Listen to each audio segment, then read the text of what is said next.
Alright, hello you beautiful people and welcome. We're going to be continuing more Trails SC. We're going to be continuing from part 5. And I remember we just got to chapter 2, I mean. And yeah, we started chapter 2. We're going to be returning to Zeiss. So we're going to meet Tita and Professor Russell possibly, highly likely. And yeah, we're going to meet all like the scientists that were there and everyone there. But yeah, let's just get right to it. We just finished up with Rouen. We found out some interesting stuff about Ouroboros. And now it looks like Chloe and Olivia are going to be joining us, which is great. As in the first game, it was like, hey, you finish this chapter, alright, you lose all your party members. Move on, to the next, set of party members you'll get in the next chapter, which was kind of annoying. I'm super happy to know that we're going to be getting full team of 4 here. So one thing I'm going to do here is I'm going to obviously I'm here to they said they want to say goodbye to Niall and Dorothy. So I'm gonna do this cutscene real quick, and then we're gonna go to that one really annoying chest that absolutely wrecked us and when we first went there in the Saffron Tower, and we're gonna take it out. And then we're going to go onto the airship and fly to Zeiss. So that's the goal. For now, we got to find the room that Niall and Dorothy are in. Which was downstairs. Yeah, it was downstairs. It was like this one, I think. One of them. There you go. Dorothy's sleeping. Hello. You guys. I heard from Dorothy that you guys solved our little ghost problem. Yeah, we did, but is Dorothy okay? She was yammering on drowsily about what happened. Once she was finished, she conked right out, so I had to put her to bed. Heh. Well, a lot has happened last night, and she saved our skins. I can't blame her for being kinda tired, so let her rest, okay? A real reporter can get a good week without sleep when he's got a scoop. Oh yeah, some of the stuff she was talking about sounded wild, but she didn't really explain it all. Mind if I ask you guys a few questions? Sure, go ahead. Estelle gave Niall an outline of their encounter with Blue Blanc and answered his questions. Alright, I think I get it now.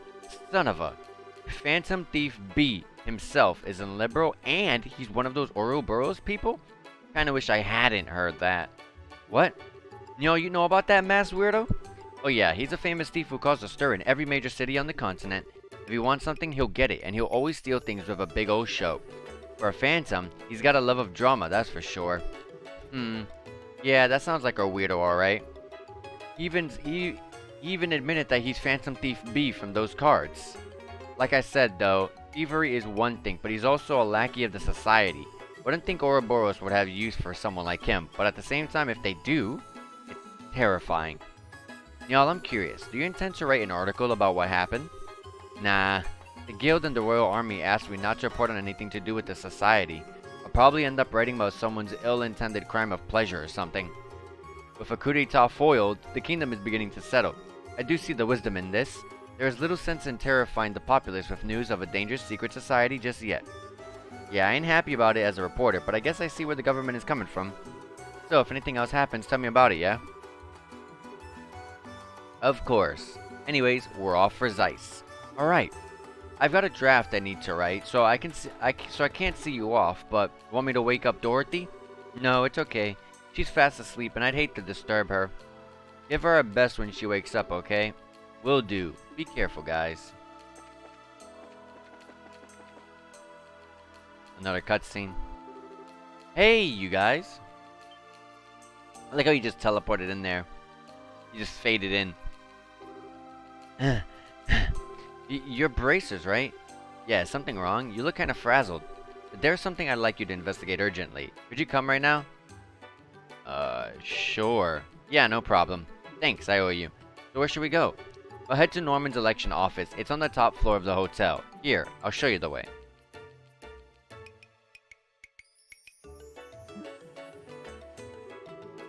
I'm telling you, I didn't do it. Hurry up and let me go home. I've got work to do. Now, calm down. Just bear with us until the bracers arrive. Once their investigation's done, you can leave. Speak of the devil, see, here they are.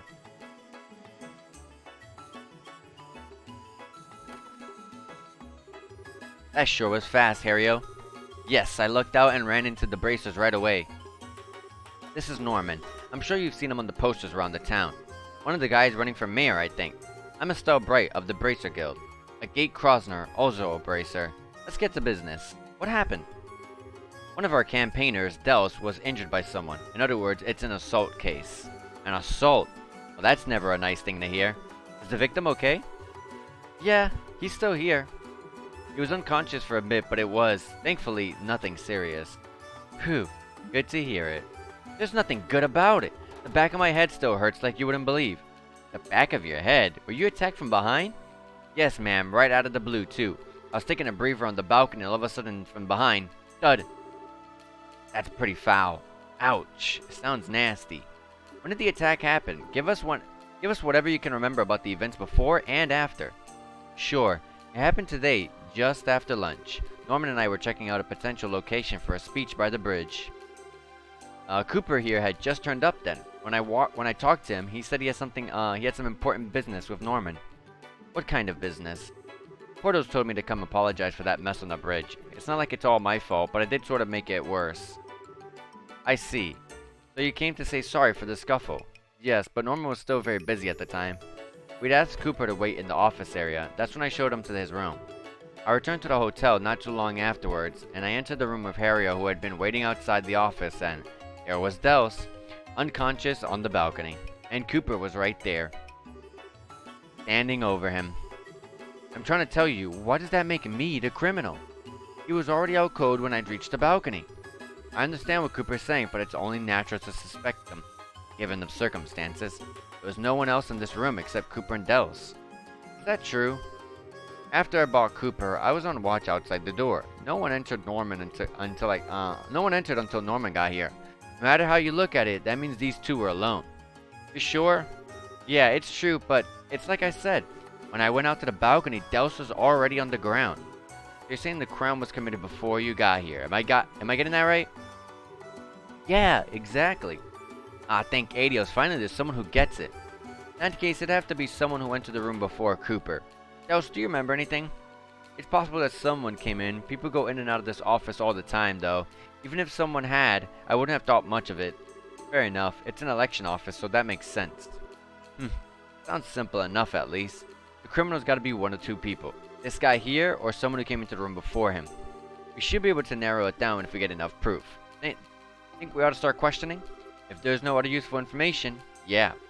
If you guys noticed anything else or are thinking of something, tell us now. Even if it seems like nothing important. Alright, then I have one more thing I'd like to add. There was something that occurred to me as I was looking through the room after the accident. The incident, I mean, not the that's definitely not an accident. Were there signs it had been rummaged around in? Not at all, just the opposite in fact. It actually felt like it was cleaner than before. Huh? Is a serial cleaner on the loose? One way to interpret it would be a disguise to hide the fact that the room had been searched.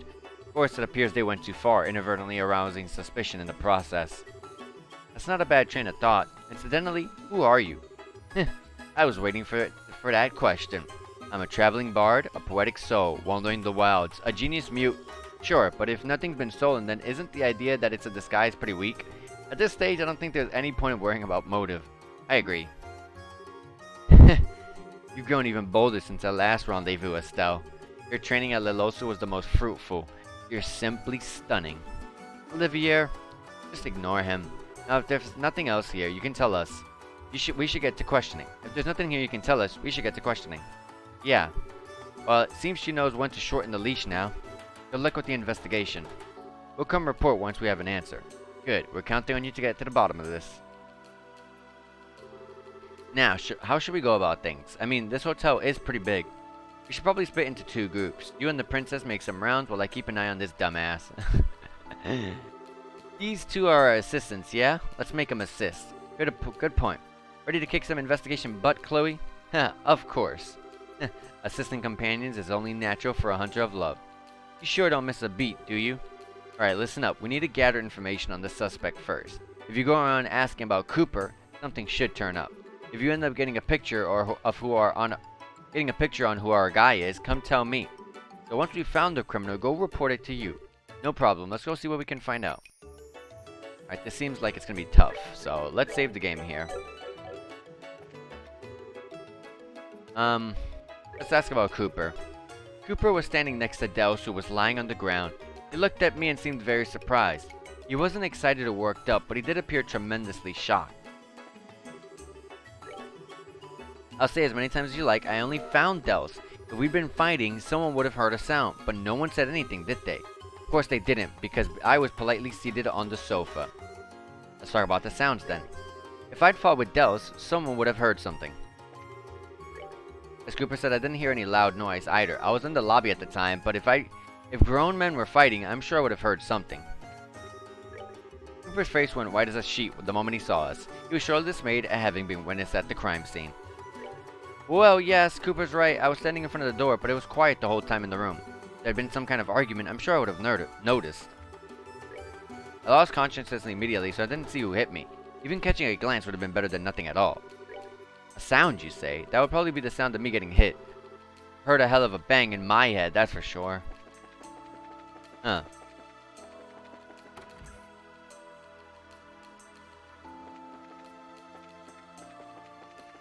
Nothing up here that could lead to any suspicious activity.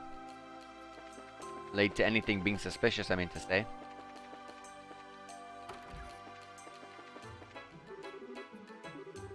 No, I'm not trying to get out. Mr. Cooper is a guest who comes here only on very rare occasions. Mostly we have his patronage for work-related gatherings. A sound, you say? Unfortunately, I've heard no such thing. We're not getting much. We're not getting anywhere much. When Cooper came to the hotel, I was in the lobby. I don't know. He looked angry, I guess. I thought something might have happened. And then, just like I thought, something happened. Sound? I didn't really hear anything. Yeah, he looked pissed off to me, but it was right after that big mess on the bridge. It's only natural he'd be angry.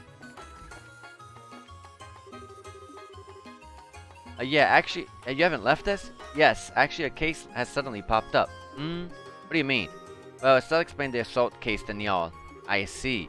You don't seem too interested. Yeah, I doubt it's big enough to make an article out of. Well, just in case once you solve it out, tell me what you got. Yep, will do.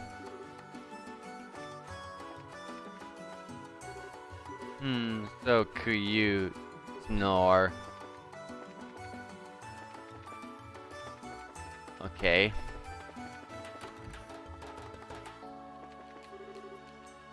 Been quite a while, young lady. How are you, sir? You remember us, right? You lent us your boat when the bridge was up. You really saved us then. Nah, it was no skin off my back. So come to ride again? Wish I could, but I've got some work to do. We're investigating the case that happened at the hotel. Oh, that sounds rough. If I can be of any help, feel free to ask me what you like. Will do, sir. Cooper. Yeah, I know him. He's that young fellow who was working at the harbor. Like everyone else these days, he's been involved with the election. Oh, a sound. Thinking about it, I did hear a loud sound from above. Above from here? You mean the balcony? Probably around there, yeah. It was an impressive sound, like something had run into something else with a smack. Can't really recall exactly when I heard it, though. That's too bad. Still, this is all good stuff to know. Thanks, sir. Oh, was Cooper that angry? Well, youngsters get worked up easily these days. Got that right. They sure do get angry easily these days. Let's see. Let's ask about anger. Let's ask it to Cooper first. I was angry? That's crazy. If you're gonna say that, Harrio's attitude was way worse than mine, I think. The moment he saw me, he made this real nasty face. Try asking around about Harrio, and I bet you'll turn up some dirt. Him and Dels are rivals competing to be the number 2 in Norman's camp. I'm sure they couldn't come to terms and ended up in a tussle. First, let's continue asking about, anger. He didn't seem particularly angry when I met him at the bridge. Well, perhaps something happened when he was being led to the hotel. Was Cooper angry? It didn't really look like that way, but... That's so. I'm not sure I can really help with that. There's no way Harrio did it. I testify to it myself. There's no bad blood between us whatsoever. We even work together. Ow, sorry, I got excited and it made my head hurt. I had an unpleasant expression, you say? Well, of course, after a fuss like that, who wouldn't? What does that have to do with the case? Yeah, Harrio's got a motive too. Him and Dels are rivals to be number 2 camp. I'm sure they couldn't come to terms and ended up in a tussle. It's unbelievable that you guys would suspect Harrio. In the first place, you're suggesting that he would hurt his coworker. And what could possibly motivate him to do such a thing?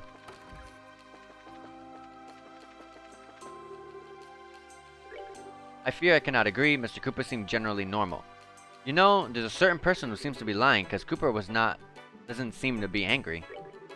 You doubt even Harrio? He isn't the kind of person to resort to violence. Harrius is the most loyal man. He would never commit to a criminal act. There was no one down here, right? The person who gave us... Oh! The person who told us that he was angry, I suspect him the most. That seems to be a liar. Are you done questioning in the office? Yeah, we're done. How's it going on your end? It's going okay, I guess. I'm still checking out stuff. Yeah, just don't slack off. Leave it to me.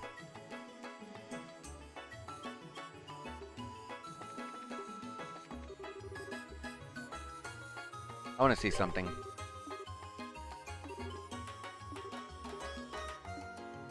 Okay, this person, Belden? I'm suspecting you at the moment. Anger. Yeah, he looked pissed off to me, but it was right after that big mess on the bridge, so only naturally be angry.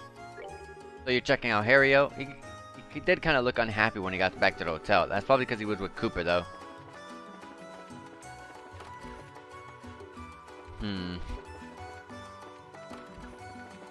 Belden, I'm not sure about you. Harrio's that young merchant fella, yeah? If he wants to be a merchant, I think he needs to have a bit more oomph to him. You hear me? He's got gullible written all over him. He'll get people ripping him off at every turn if he doesn't shape up. The people at the front are acting most peculiar. If you push them with questions, you might uncover something new.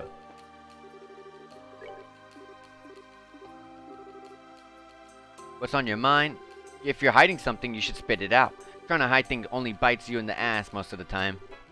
I'm sorry. Feel like talking? Yes, actually. I saw Harrio on the second floor. When was that? Right after lunch. Harrio went out with Norman, but shortly after that, Harrio came back and ran up to the second floor. Oh, that's kind of important to know. Estelle, you go after this lead. We're gonna go check around here for a bit longer. Got it.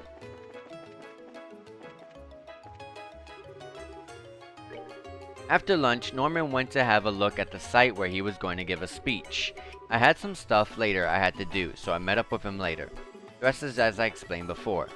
But Harrio, you went to the second floor, didn't you? Excuse me? There's no point in hiding it. We have witnesses. I'm not hiding anything. I just realized that I forgot something and I went back to the office to pick it up. Was there anyone in the office at that time? Else was there doing work. I didn't see anyone else. Great, that's plenty. Thanks. Don't misunderstand, please. I wasn't trying to hide that I'd gone to the second floor. Don't worry, we haven't decided you're the criminal or anything. Just don't forget that this kind of thing only makes you look worse. I look forward to your future assistance, sir. Yes, we offered lunch today from the Lavender. I don't want my campaigners getting sick of eating the same food again and again, so I thought we'd try something different. Oh, it's nice of you to do that. That's as much a part of a politics as the campaign itself. Ah, indeed it is. I'll admit my nerves have been on edge for some time now. It hasn't been easy to keep my eyes on everything day in and day out. I'm sorry to hear that. Thanks, it does sound pretty rough. Putting that aside, sir, what did you do after lunch? After lunch, Harry and I immediately went to examine the place my speech is to be held at. Harry had some other business to attend to first and met with me up at the site. So he left right after lunch and met up with Harry outside. Alright, that's all. Okay, then it has to be Harry. I'm happy to have helped. Keep up the good work, you two. It has to be Harry. Yeah, we ordered food from the Lavender. Man, it was good. We ordered food from the Lavender, huh? That sure is nice. Maybe I'll try asking Portals if he could do something like that. Really, that doesn't help at all. If I ask you a question, I want a decent, firm answer.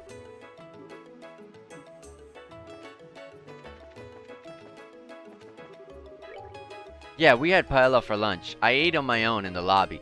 Kinda suffocating to eat in the same room as my dad. So, you know what? My dad's pretty unfair. He feeds us normal, boring stuff, then he gets a special paella just for himself. Is that so? Was it that different? Yeah, it was way better. The special ones got like a mountain. Yeah. You're wasting my time here, buddy. About lunch. I went to eat at the Lavender today.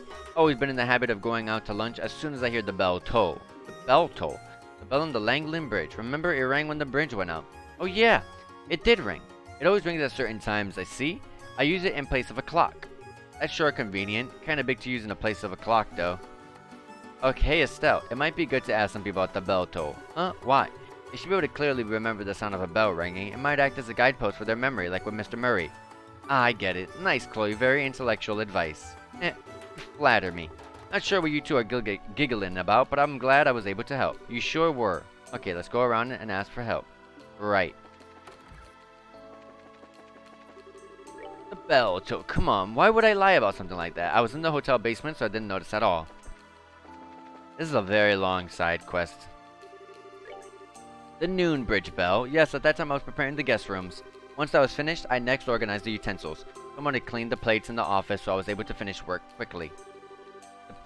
The office plates were clean? So that means there was someone who went into the office after lunch. Indeed. While I was preparing the guest rooms, they cleaned up, it seems. The plates were stacked at the front. Of course, exactly which kind of guest it was. Couldn't say, unfortunately. Ah, too bad. Guess we'll have to ask around ourselves. Let me ask these guys at the bottom first. Who cleaned up the dishes in the office? Don't know, I wouldn't go to that much trouble. I'd been killing time in the hotel basement after lunch. Someone cleaned up the plates up for Ernest? Oh, it's a rare thing to find someone so considerate of others nowadays. Who cleaned up? No idea. Someone must have done it someone must have done it while I was out. Were the plates and such clean by the time you got back to the office? I don't know. I wasn't exactly paying attention, so I can't say for sure. Now that you mention it, who did clean up? I'm sorry, I don't remember. But you were in the office, weren't you? You'd normally notice if someone came to clean. You're right, I would. Even I think it's odd. Who could have done it? All I know is that they were cleaned while they were away. So you know you don't know either, sir? I'm afraid not. I don't know who it was, but I'm worried that it may have left them a terrible impression. I may have left them a terrible impression. Pardon? What do you mean? In truth, I hadn't had much of an appetite lately. I left quite a lot of paella for lunch uneaten. I requested that Ernest get me one of the special paellas in secret, yet left it virtually untouched. It's embarrassing to think back on how wasteful that was. I see. It must be really stressful to be running in an election. You're looking for the person who cleaned up the plates? Look, who cares? Just hurry up and prove me innocent. Cooper, you're not helping a goddamn thing. Like, I hate that. Cooper.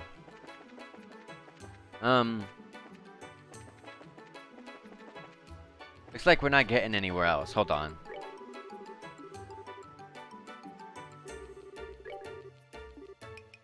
Heard the bell too. I think it was when I was meeting on Norman on the bridge, and Cooper showed up and I showed him the way here. Sound of the bell at the bridge, not to mention I did get hit before I did hear a sound before I got hit. I'm sorry, my head feels like a wreck now, so nothing's too clear. When did the bridge bell ring? It went off when Harriel and I were checking out the speech site together. Harriel was there too. Yes, he was already there. Just as the bell was ringing, Cooper showed up. I then asked Harriel to show him to the hotel. I see, then it's sure. The bridge toll. Yeah, I was running across the bridge in a real hurry. I met Norman right about the same time by the bridge. Alright, you know, it's almost 100% like Harriel. I'm sorry. This is like definitely Harriel.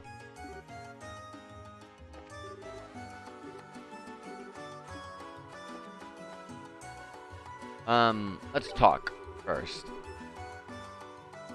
The more digging you do, the more you're sure to find something worthwhile. If you're stuck, you might want to go over everything again. If you give up, then that's the end. Got a mark? So who's your suspect? Harriel. Oh, the one who found them? Why would you think that? Honestly, this is the same two things: the testimony where he visited the crime scene after lunch, and the fact that he visited the crime scene after lunch. Okay, the fact. There was a witness who saw Harriel go to the second floor before the case. Furthermore, he himself neglected to mention it in his own testimony. The fact that he's hiding that he went to the scene of the crime is almost saying as he did it. But there's evidence that puts suspicion on him? How about a motive? Apparently he and the victims are rivals who's been the number 2 in the election camp. I think it's a weak as a motive, but given the situation, I can't say for sure. And what about the original suspect? You have proof that refutes Cooper's involvement? Oh, I don't have that one. I'm missing stuff. Come on, it's obvious.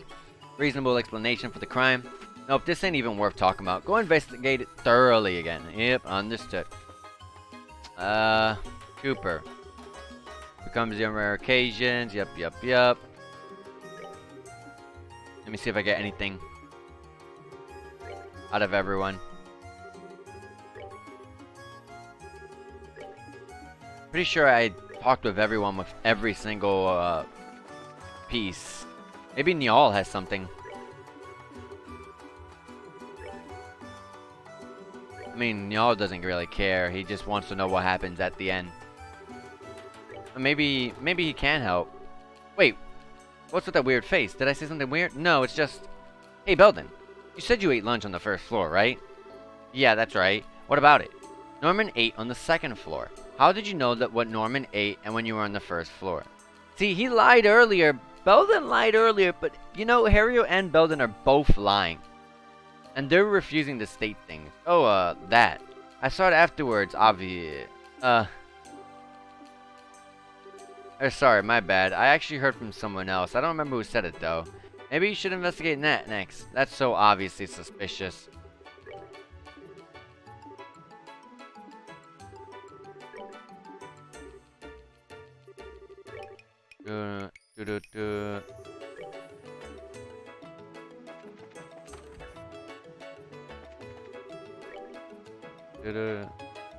Just making sure I speak with everyone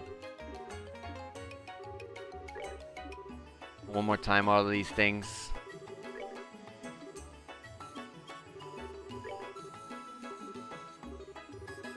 The Langland Bell Bridge, do you remember something? No, you asked about it a second ago, didn't you? That big sound. That's why. So I don't get what's actually, you know. The sound, like something smacking into something, right? Yeah, that thing.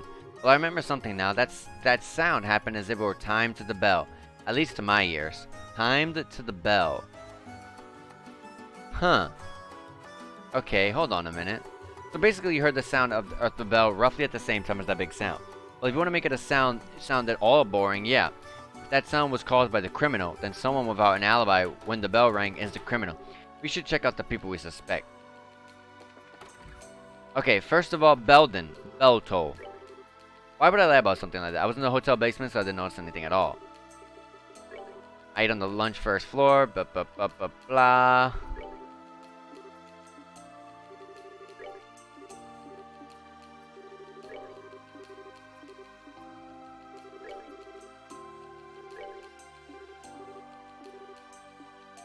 He also says he didn't hear anything. That also sounds suspicious to me. Harry-O, let me speak to you. Heard the bell toll, yes, blah, showed up on the way there. They heard the bell when you were outside, which means you weren't around when the other big sound happened. According to the testimony we got, that big sound happened right after the bell stopped ringing. If that were true, then Harry wasn't connected to the big sound that was heard by the balcony. Okay. And you? The bridge toll? Yeah, I was running across the bridge in a real hurry. I met Norman right about the same time by the bridge. So then, Cooper and the balcony sound are unrelated. According to the testimony we got, that sound happened right after the bell stopped ringing, so that would line up with what we heard from Cooper himself. What did he say again? Okay, gotcha. And you? Yes, he was already there. Just as the bell was ringing, Cooper showed up. I then asked Harry to show him to the hotel. I see, then that's sure. So then still, there's no connection between the sound Murray heard and Harry-O. Yeah, not just Harry-O, but Cooper seems in the clear too. The sound Murray heard was just after the bell stopped ringing, but both men can prove that they were with Norman at the time. In other words, whoever made that sound was neither Harry-O nor Cooper. This virtually eliminates any chance of them being the criminal. It's... Belden. Did the bridge bell already rang? I was in the hotel basement. There's no witnesses about this to say that this is true or not. So I didn't notice at all.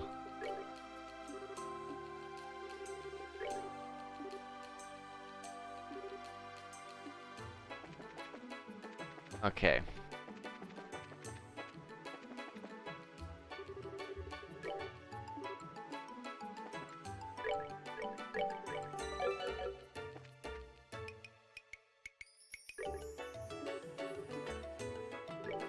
Got a mark. So who's your suspect? Belden.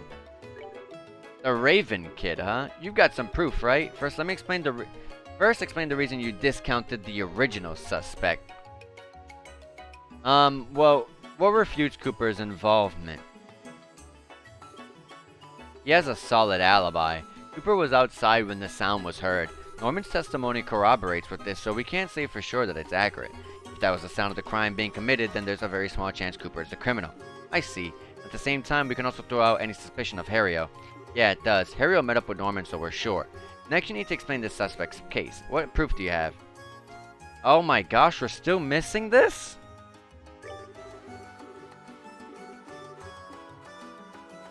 This side quest is... it's cool, but it's getting annoying.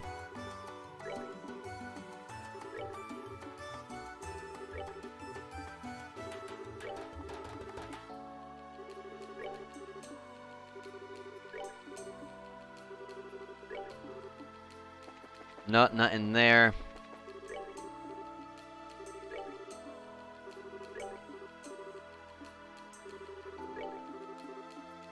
Nothing there. It's like almost like 100% like has to be Belden at this point.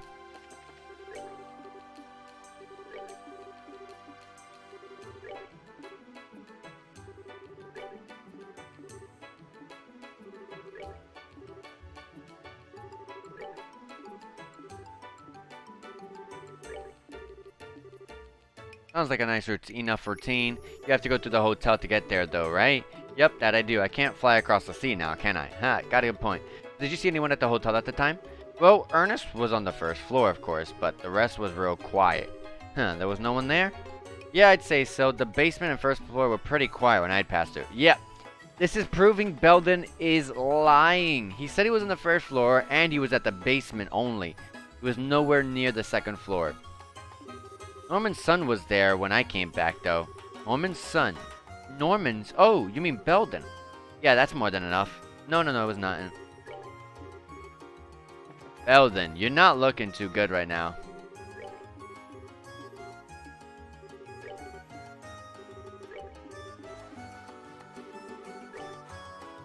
Good. On first floor. Bell toll. Why would I lie about something like that? I was in the hotel basement. I didn't notice anything at all. Were you really in the basement the whole time? What? Why?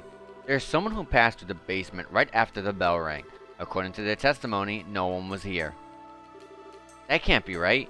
I was right here the whole time, so he can't establish an alibi. Just in case, we should probably ask around about Belden too. So when the bell rang, I was underground. I was in the basement the whole time after lunch.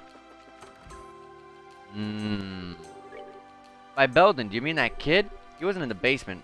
I'm pretty sure. Belden.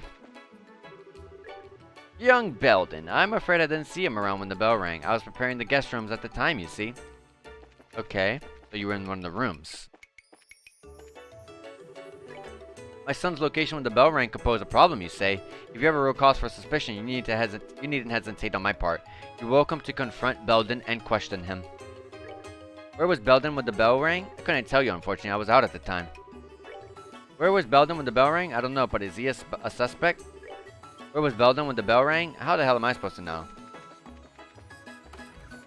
No one can give me firm questions. Firm answers, I mean. Wait, what'd he say? When I finished cleaning the utensils, he was in the lobby. So when the bell rang, I was on the ground. I was in the basement the whole time after lunch. We're not getting much anywhere anymore. He was not in the basement. Oh, this side quest has me going all over the place.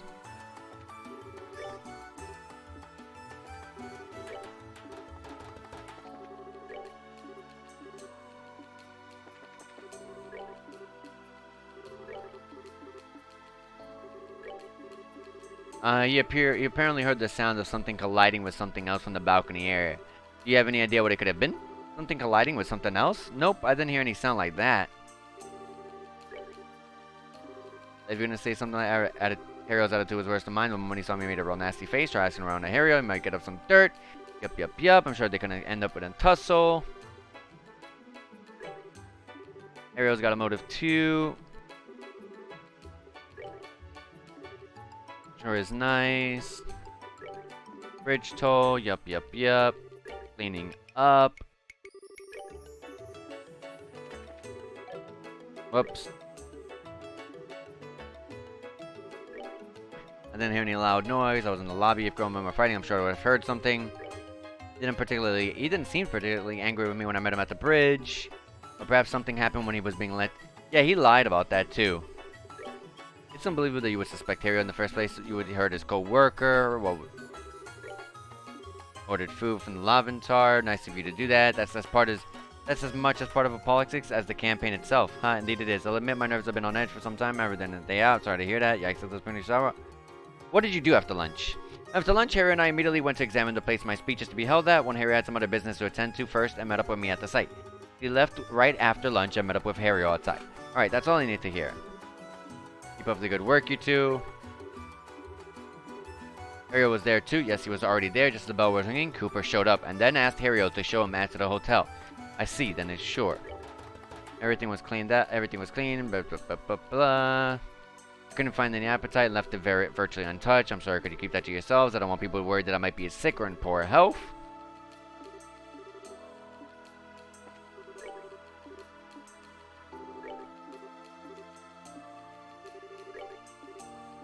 Oh gosh, I'm about to go like, if this goes any longer, I'm about to be the first whole hour of this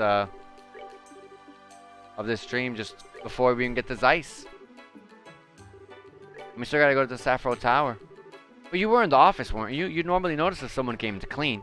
You're right, I would. Even I think it's odd.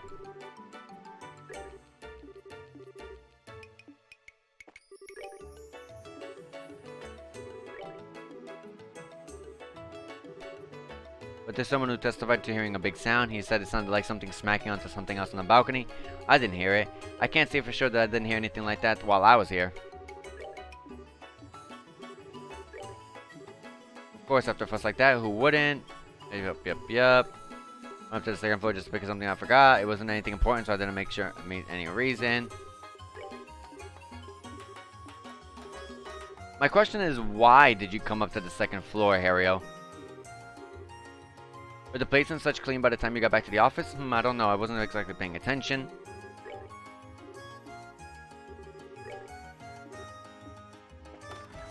Okay, we asked all the questions to them again.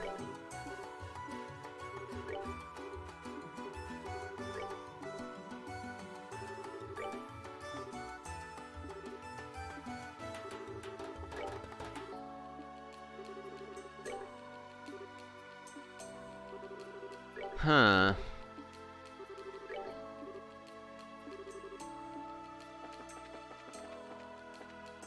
The guest rooms. Really nothing here.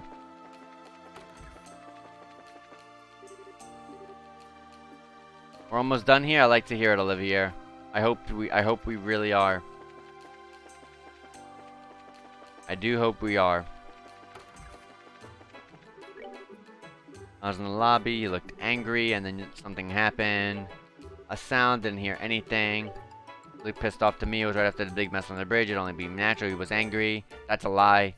You're checking out Harry-O. He did look angry, unhappy. Yup, yup, yup. Harry-O, you checking out Harry-O. And those got pretty rough.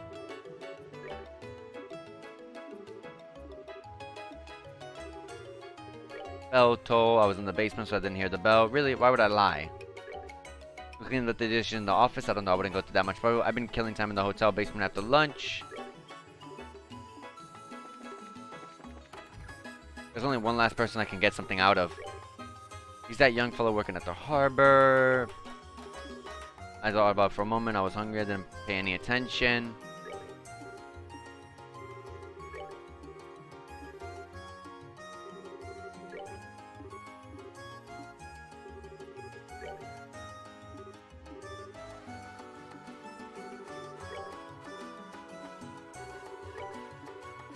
Okay, yeah, we're not getting any more. We're not getting any further. I hope You're not gonna tell me that I still don't have all the evidence. Still think it's Belden. Had a solid alibi.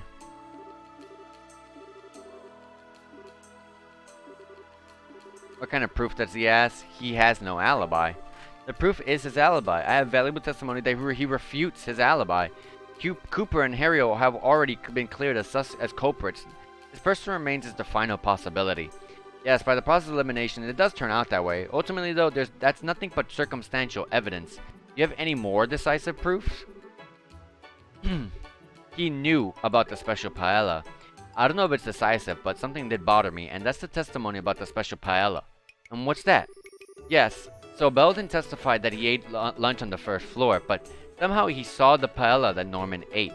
He even knew that Norman barely ate it. In other words, he went up to the second floor. That's what you're saying? Yeah. Alright, I get it. Let's call Belden in and hear what he's got to say. We can't go straight to an arrest with the proof we have on hand.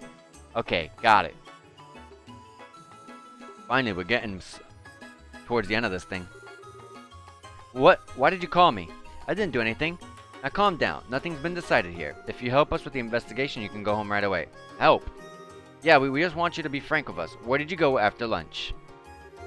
Like I said, I was in the basement. Fool. As long as you keep lying, you're not getting out of here. You weren't in the basement the whole time. We already know that. If you did anything wrong, then just be honest and tell the truth. Or is the truth too scary to admit?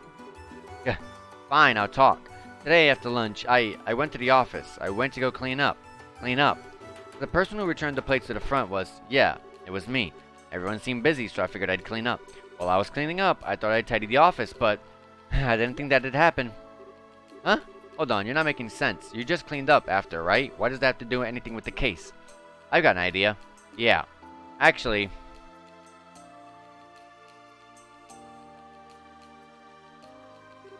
I see.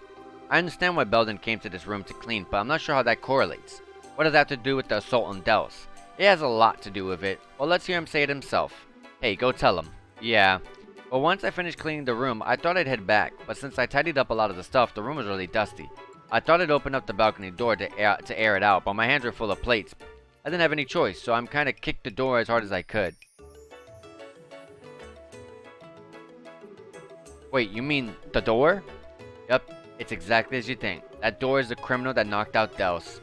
The door flying open slammed right into the back of your head. In other words, the truth of the case is an unlucky accident. What? So then, I'm an innocent, right? Seems like it.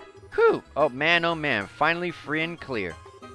Still, what a mess. Why didn't you volunteer this information at the beginning? If you just told us the truth, things wouldn't have gone nearly this far. I'm sorry. Come on, it's telling the truth now. Give him a break, you see? He had the courage to talk about it in the end, so everything worked out. As the victim here, I'd like to just forgive and forget. It's already clear that this was well a misunderstanding. Of course, I'd like him to be a bit more careful opening doors in the future if he could. Else, I'm really sorry. And you too, Cooper, you almost got turned into a criminal. You don't need to worry about me. I'm in the clear, and that's good enough for me. Well, that settled things. Thank goodness. Also, Belden, whatever you decide to do in life, you know that the decision is yours and yours alone. I know you can do it. Really? Yeah, make sure you keep it up. Well, that's our report. Racers, I'm sorry for today. It seems we've taken up a great deal of our time indeed. Just over a big mistake. No, don't worry about it. This is all part of the job too. Well then, we're off. Thank you guys so much. Really, I'm very sorry. Take care.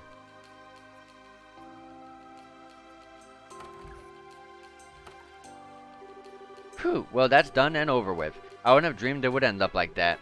Truth is always stranger than fiction. However, as your valued assistant, I take great pride in completion of this most puzzling assignment. You didn't do a damn thing. Oh, but I really do appreciate your help, Chloe. You gave a ton of good advice, and it was big help during the investigation. I'm always happy to help. There's no need to thank me, though, Estelle. Right, I guess you two are already our support staff already, aren't you? Yep, we'll have you do what needs to be done. Okay, let's get going. Next up is the Zeiss region. Quest Election Office Assault has been completed.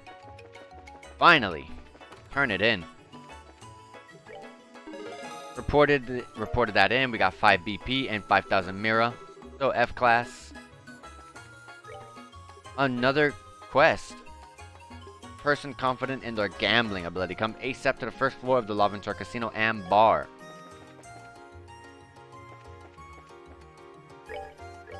Okay. Pretty sure that's on the other end, but just to make sure. Oh, it's here.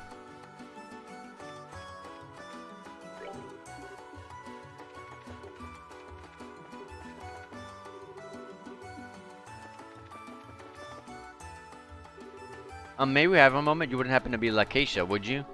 Yes, I'm Lakeisha. Oh, are you the bracers? Oh yeah, we saw the posting. Good, you know a little bit of what's going on at least. Are you all set? I'd like to go over the details. Yes. Yeah, of course it's okay. So what can we do for you? What I'd like to ask of you is very simple. Do something. Anything to make my husband lose that gambling. What? That's it? Winning a game of chance is it? A most intriguing request. You heard me right. I just don't care what game. Just please win against my husband. He's always been the type to get so wrapped up in whatever he is doing that he doesn't know when to stop. I mean, really. He gets a few wins in at the casino and suddenly convinced he's a pro gambler. I know that one-track mind of his, it says he wants to go to turn pro. Anything I say is in one ear and out the other. I'd like you to nip that in the bud before things go that far. Ah, I see. Family circumstances, I get, huh? Looks like you got it rough. No, I was naive. I should have refused when he suggested a casino trip. No point in complaining now. Here, let me give you 1,000 mirror as a wager. Received 1,000 mirror. If you wager this all on one bet, I'm sure my husband will take you up.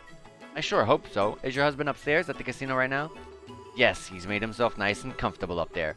Last I saw he was playing cards. Filio's his name. Understood. We'll check out the card tables. Do me a favor and don't hold back. Make sure he loses decisively. Is there anything else I can help you with? Any questions? We're okay. I think you've covered all the basics. The real question is, how do we win the match? I mean, gambling's ultimately luck, isn't it? Yeah, but letting that luck live or killing it, it takes skills. Whether we can win or not depends on your match. Strategy is the key to be more precise.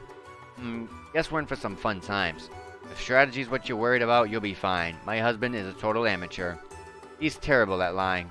Every thought that crosses his mind is written on his face plain as day. He's not normally the kind of person well suited to gambling. Oh, really? I mean, that makes me feel a little bit more confident, maybe. Alright, let's do this thing. That's the spirit. Nobody's ever won a game by acting like a sore loser before the match even started. I'm in your corner, you guys. Now get up there and knock my husband down a few pegs. It seems like it'll be difficult if it has to do anything about luck. What a charming little casino.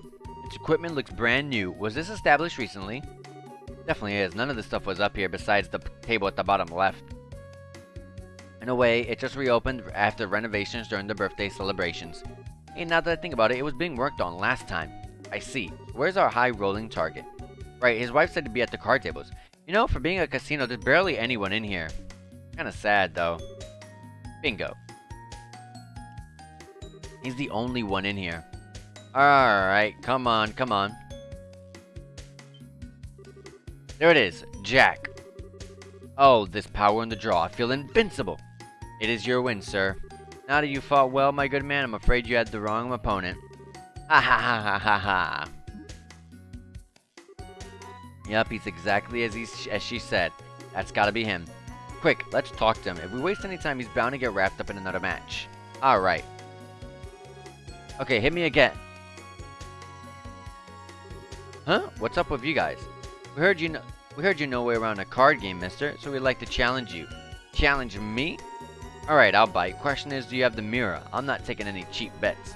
The wager's 1,000 mirror. Rich enough for you? Heh, that's a mighty wager. Fearless, aren't you? Fine, I'll take you guys on. So which one of you guys is going to be my opponent? Maybe all three of you want to have a piece of the filler master at the same time. That works too. I'm feeling lucky. All at once is a bit crazy. We're not playing old maid here. In that case, good customers, how would you like to try a variant of poker? There are a few that allow a match to be settled over several rounds. Sounds like just what we're looking for. I'll say, what are the rules? Both sides choose a lineup of contenders and settle the match over 3 rounds. Each round is a normal poker, and the first team to win one match wins. However, your team can only win one fold at a time. If one team member folds, the rest have no choice but to challenge. And it's a 3-round match, huh? Simple, quick, elegant. I like it. I'm gonna tell you guys right now, guys. I don't know how to play poker whatsoever, so this is probably gonna be the hardest side quest for me. Only problem now is that there's 4 of you. It's not like all 4 of us need to play. Only one of us can sit out and sit this one out. That's perfect, actually. If I can, I'd like to be the one to sit out. You sure, Chloe? Students are forbidden to gamble by school rules. I don't want you to think I'm trying to skip out on our job, but it's kind of awkward for me. No. I guess I see where you're coming from. Gambling's not exactly a healthy part of your daily balanced school curriculum. We'll handle it from here, so take a load off. Sorry for the mix-up. And then there were 3. We're well on the road to a climatic 3-round match. Not that it would matter if there were 4 or even 5 matches. I'd win them all anyways. Are you satisfied with the rules as I've explained them? Yeah, I'm okay with them. Sure, we don't mind either. Well then, allow me for a few moments to make preparations. During that time, good guest, please decide the order of your matches. Order? So who's gonna go first and stuff? That shouldn't take us long. Thank you very much. I'm ready whenever you guys are. Alright, order time. How do we want to do this? Might I suggest that we pick based on our gambling prowess? Full disclosure, guys, I have like 0 confidence in my card skills. Trust me, Estelle, same. I don't even know how to play. I always lost to Joshua. It's been a while since I left gambling behind myself, but hey, this is a contest of willpower. I can make do. How about you? Worry not, I'm a man who's rife with confidence in my card game. Leave the center for me, for I am certain I can play it well. I'm good with that. That's 1 down and Olivia is second. It's between me and you now, Kate. I'll go first. Yeah, I agree. He should go first. You take the end. Yep. What? Why are you picking for me? He who strikes with all his might first wins yes. In other words, he plans to settle things before you even come into play. Exactly. There ain't no deep meaning in the order anyways, basically. We just gotta win. Well, sure, but the pressure's on me if it ends up going to the 3rd round. I've finished preparing for the match. Is everyone ready to go? Poker face is on, comrades. Gulp. Alright, let's do this. Good luck, Estelle. Yeah, thanks. Come on, Estelle. A girl's gotta do what a girl's gotta do. This is just side quest palooza. And I suck at this. This marks the first round of 3. Poker rules in this region are as standard, however there's a hierarchy among suits. The strongest is spade, followed by hearts, diamonds, and finally, clubs. I will now begin dealing your cards. This is bad. Maybe I could try aiming for a 4, 5, 6, 7, 8. 4, 5, 6, 7, 8 straight. That's hard to do. But, yeah, the odds are not great. My luck streak strikes again. My first round, I've already got a great hand. Man, I've got this in the bag. You must have a really good hand. If that truly were the case, I can assure you that he'd be much quieter about this. Remember, you can't challenge an opponent who chooses to fold. Good point. Time to start this thing off. Do I aim big or should I aim low? It's making me do this?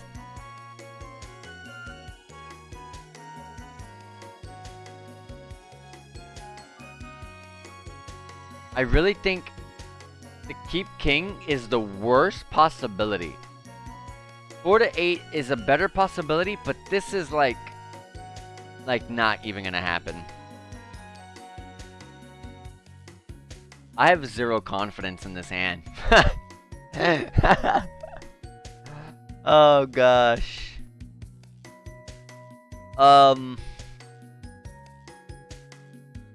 I'd swap the king and the 10. That's all I'd be swapping. But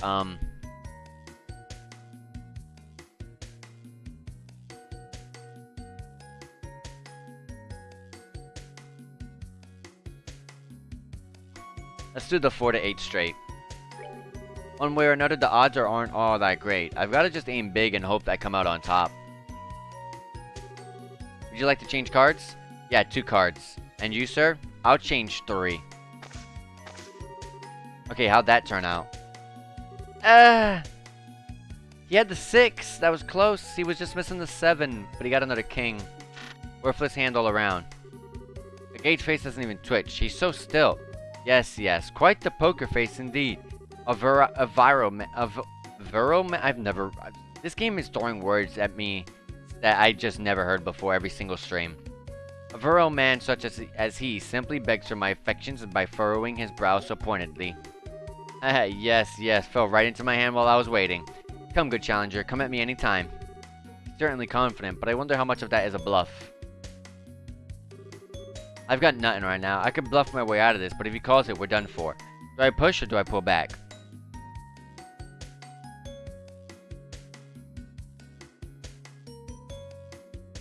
What challenge? Fold? Me? Fat chance I'd ever choose to fold. Would you like to challenge him? Yeah, of course. I'll challenge here. What? Are you sure? I've got a really great hand, so... You sure yap a lot, you bastard. I said I'll challenge you. Shut up and decide if you'll take it or not. What will you do, sir? What to do? I bet I could win with this hand, so I'll... What? I'll fold. I'll fold. Just please don't do anything to me. Hey, he said he's folding. Pardon, yes, so he did. With that, sir, I'm afraid you can no longer fold starting with the next round. That was just scary. Whew, Filio folded. Well, it might be more accurate to say he got folded. How very like a gate. Nice work, Agate. Now I know why you said you challenged him with willpower. Not only did you actually do it, you actually pulled through and won. Gotta admit, I'm impressed and kinda stunned. Yes, your recovery was remarkable. Your position was looking very dangerous for a moment there.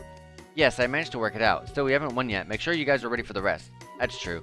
We won the first match, but it only takes one win from him for us to lose the bet. I may need the courage to stand down if the situation calls for it, in other words. Sir, are you prepared for the next match? Ah, that's my cue. May Lady Luck favor me with her grace. Counting on you. After all the talking you did, I'm so not gonna go easy on you if you lose. It's kinda hard, because they said that if he wins even once, we lose.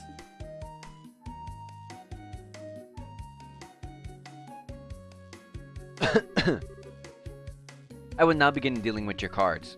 Dealing your cards, I mean. My. Only a pair of fours? A rather uninspiring hand. Here. No, it might come here. He seems kind of hesitant. Yes, his expression is different. You might have a good hand. Now, what to do? Should I reach my hand out or distract my foe? Either would make for a very worthy spectacle.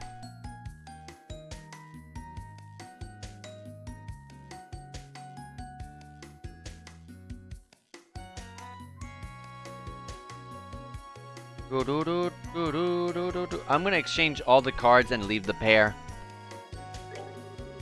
I should play it straight here. Will you be changing cards? I will. 3 cards, please. You, sir? I'll take 2 cards. How did it turn out? Ooh, 2 doubles! I know that's good. 2 pair. Enough to challenge on. That was good. Man, I can't read his face at all. What the heck are you thinking, Olivier? He has a terrifyingly strong poker face, doesn't he? Alright. Yeah, I'm okay. He does seem awfully subdued compared to before. Did he get some kind of big hand? The way he's quieted down is quite disturbing. Now then, what should I do?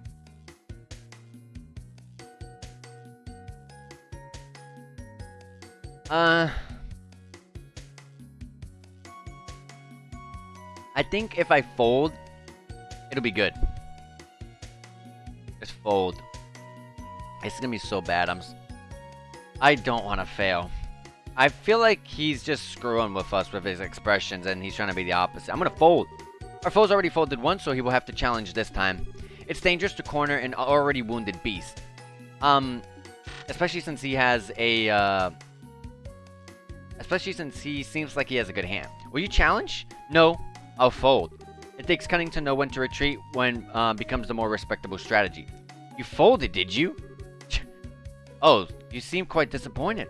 If I wasted a good hand of yours, then you may have my most heartfelt apologies. No, it's nothing like that. I didn't have much of a hand either. As of the next round, neither side will be able to fold. Why would you look at that? He folded. Probably figured out his opponent had the better hand. I have returned, my loves. Did you see? My calm and expert assessment of the situation was flawless. But did Philou really have a good hand? If you challenged, you might have won. I see it's almost certainty that that he had a much stronger hand than mine. Methinks if I had challenged, I'd be swimming in a sea of tears by now. Don't you think that's a wee bit dramatic? Now that both sides have folded, neither of us can back down from the final round. Yeah, exactly. We're gonna settle this nice and clean with the next match. Yep, we'll wait. Wait, next match is my match, isn't it? Kinda late for you to act clueless now. Our fate is in your hands, Estelle. I shall pray for your victory with all my strength. Pray, huh? That doesn't necessarily mean the hand of my dreams will come. Oh, but what if it does? What's going on in your twisted mind now? Estelle, could I provide a word of advice? If you're ever uncertain of which cards to choose, you may better be off simply tossing them to the wind. The thought reminds me of a popular saying which illustrates my point beautifully. It's easier to rebake a cake than to recoat the frosting. Popular? My ass! You just made it up? Still, why tell me any of this? Just a hunch. Keep it at the back of your mind during your match, won't you? Are you all ready for your final match? Hey, it's about that time.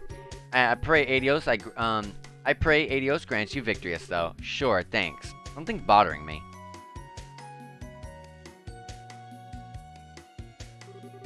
You're both prepared, I hope. We will now begin the final match. Ugh. Kind of an awkward draw. I don't have a hand now, but I could try to aim for a flush. How's Filio acting this time? I've got it! It's here! Could it be? No, it's nothing. Don't worry about it, really. Ah, what a cruddy hand. Oh man, I'm done for. Now he's really trying to fool us. He changed his tune. Yeah, looks like he got something worthwhile. Now, how will you proceed in turn, Estelle? I hope my advice fell on willing ears. I'm gonna take Olivier's advice because this is terrible. Like I said before, I don't play poker. I don't know how to play this game at all, but I do know the very super basics of it, and I do know this could be like almost good if you like. I know there's like a good possibility you can get something good from this, but I don't think that I can. And considering Olivier gave that advice, I think that's advice from the devs themselves telling you to just throw the hand away. This is bad. Filio looks like he's at the top of his game. Even if I complete the flush, he might come out with an even better hand. With the hand I've got, though, there's not much more I can aim for outside of that flush. Exactly. Something's in my gut telling me to just go what Olivier said. Throw all my cards out and start fresh. I'm gonna exchange all cards. Even if I finish a flush, if he's got something better, then there's no point. Never thought I'd say this, but you win, Olivier. Will you be changing your cards? Yeah, all 5 cards. Okay, no turning back, Olivier. Well played, Estelle. And you, sir? I'll just swap 1. What is he doing?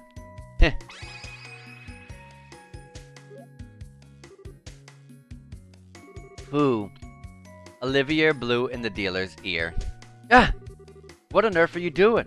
My apologies. I simply couldn't endure the anxiety of the moment. The tension escaped me, so to speak. I feel much calmer now thanks to your assistance. You idiot. If you're satisfied, then, stop. Step back. Please, I can't proceed with the game until you do. Oh, my apologies, if you'll pardon me. He's an idiot, but I'm the bigger idiot for actually believing in him. Well then, resuming as we were, you wish to exchange your entire hand, correct, miss? Yeah, all 5. And here, 1 card for you. Heh, alright, come on. Do you have your cards? Now, if you would, please show your hands. Okay, I'll show first. Go. Alright. Come on. Please. Dang. Dang. That's strong. Look at this. It's a royal straight flush. So if we got a flush, we would have lost. A royal something, or isn't that the strongest hand? Whoa. That hand of all things? The odds are the odds of that are next to nothing. It'll be hard to win against that hand. Are you sure about that? Huh? Please show your hand as well, miss. If the conclusion of a match is never known until the last card is on the table. Yeah, I'll show. Not much of a point in when I'm up against a hand like that, but rules are rules. That's a pretty one-sided hand. This is... No way! A spade royal flush? It certainly is decisive, but you have spades. In that case, your hand trumps Filio's. You're kidding me. This match is yours, miss. We won? We won! Woohoo! We won! Please check your wager. Received 2,000 Mira. We won? Haha, what a splendid turn of events. What is it again? I see. So that's why you're acting so shady. Come now. Whatever could you mean?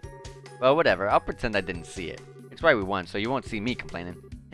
Always a pleasure to be at your service.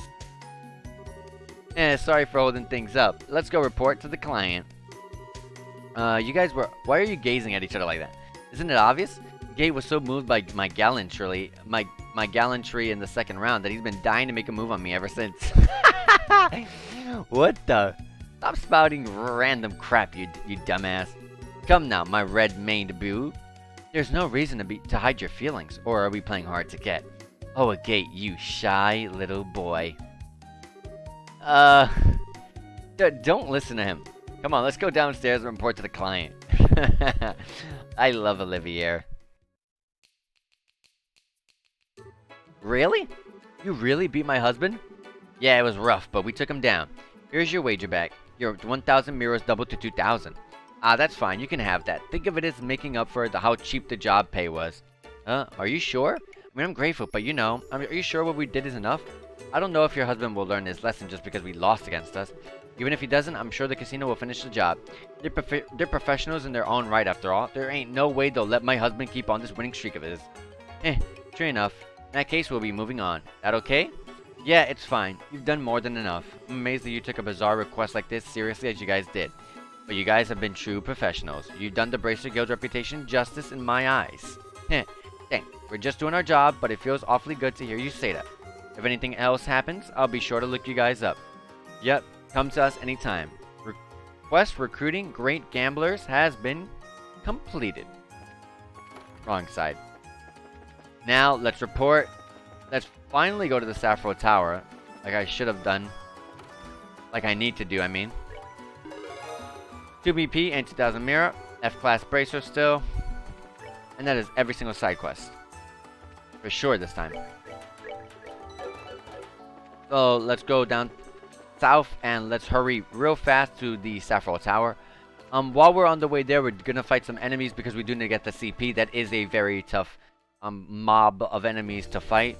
So we do gotta get, if we can get that CP up and running, then that'd be fantastic. So let's definitely work on that right now.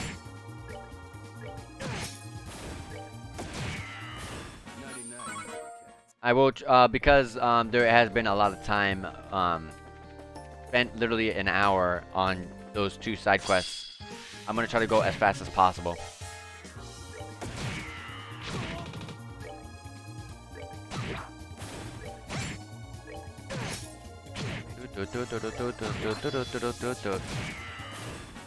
Now got her S-Craft.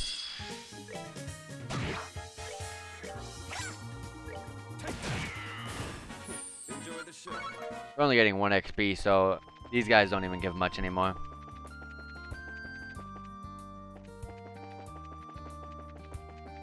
Sappho Tower is over here.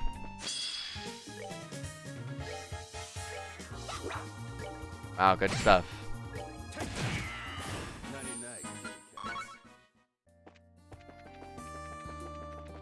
You know, it's characters like Olivier that I really wish this game had voice acting. I would love to hear a really good voice actor. Well, obviously the only voice acting is here in the battles. But I would love to hear a really good voice actor do the voice of Olivier and just make it sound that much more hilarious. That would just make this game even more perfect. Because this game fantastic. I think it does need some of that voice acting. You don't have to necessarily voice the entire game. I'm just talking about voicing particular parts of the game.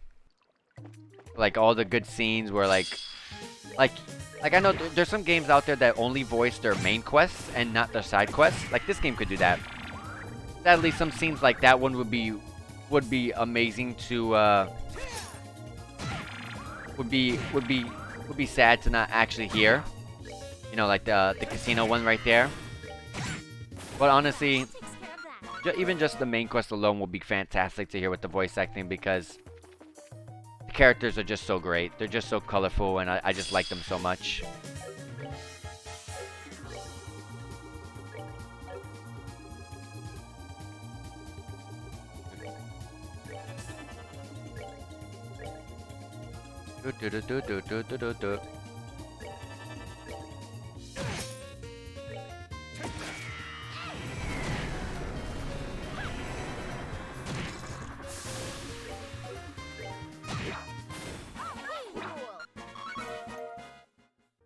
Okay, so it was this section over here. It would go up. Whoops. And it was in the middle of the room.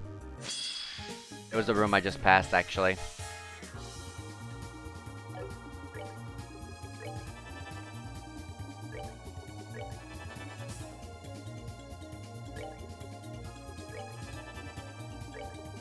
Woo!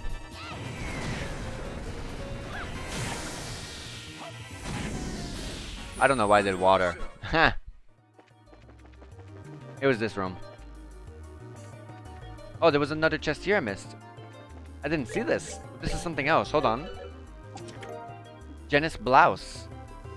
I missed this. It's for, well, women only. Doesn't really it doesn't actually boost any defense at all because of what I have already on is already pretty good. But it does boost our magic defense, arts defense, speed, and agility. Let's give it to Chloe just for the extra defense points. So there you go, Chloe.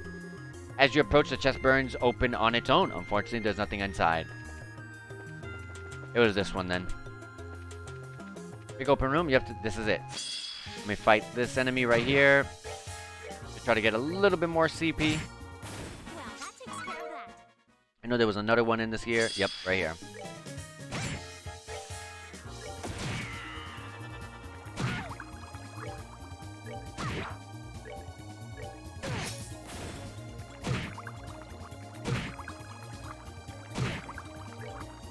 Come on, let's not fall asleep.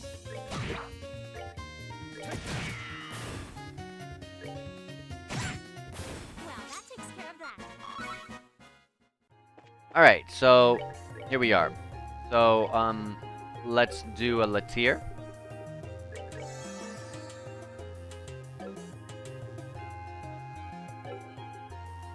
Honestly, let's do another Latier. And just to make absolute certainty that we survive this, I'm gonna EV charge my Chloe. I'm gonna save right here too. I'm not getting this game over this time. Monsters appeared. Alright. These guys are weak to fire, actually. Everything here is weak to fire.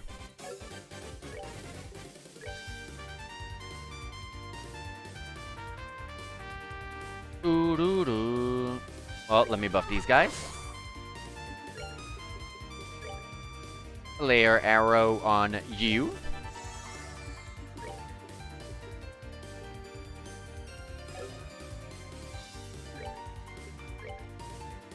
Would debilitate you.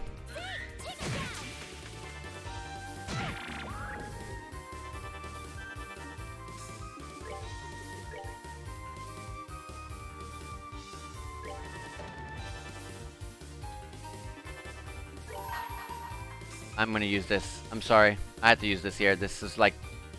I'm not gonna let that critical go to waste.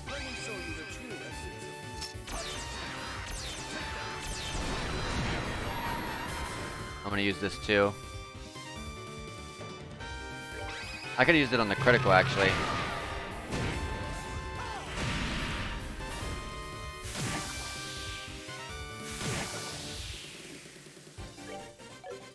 Alright. We're gonna debilitate this one.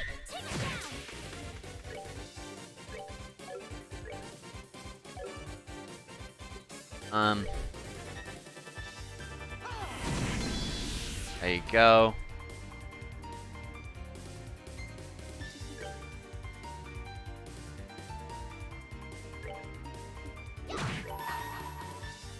Bam, final break. Take them both down. Oh, I mean, take one down. Shoot you. And, because I can't reach. There you go. Whoa, that doesn't attack anymore? It doesn't do any damage anymore.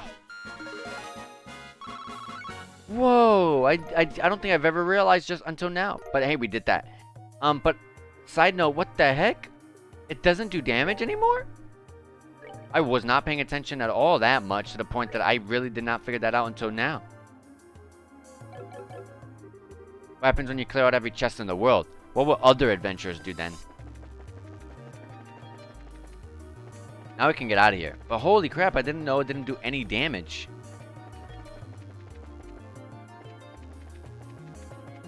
It did damage in the first game. That's a nerf.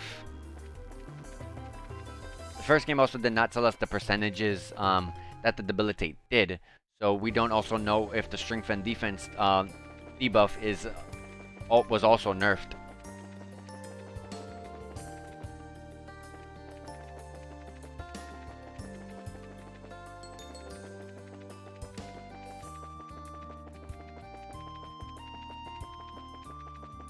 Alright. Literally an hour, 18 minutes in, and we're finally gonna go to Zeiss.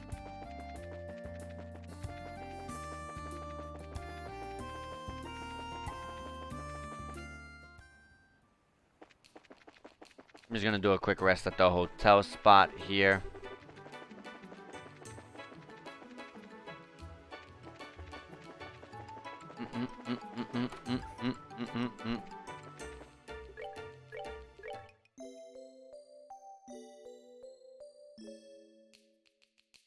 Oh yeah, Neil did say to report to him after we finished that quest. What is it? Did you find the criminal? Well, we've uncovered the truth, but the truth is there was no criminal. What do you mean? Still explained that the crime was actually just an unfortunate accident. I see. Well, that sure would make for no criminal. Think you can make an article? Nah, probably not. There's no real case here. There's no point in putting it in the paper. Ah, bummer. Well, I hope you don't take it too hard, and if anything comes up, contact me. Well, then I got a draft I need to work on. Gotcha. Well, see you again sometime.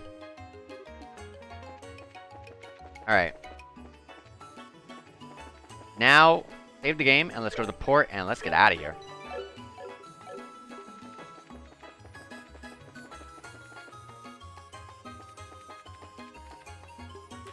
Welcome. You're the group of bracers heading for Zeiss, yes? Uh-huh, that's right. Well, we just got word from Jean that the guild's already paid your fares. Would you like to check in now, or... We'll have to stick around and wait for the ship once we check in. You're all done here in Rouen, right? Yep. Let's check in.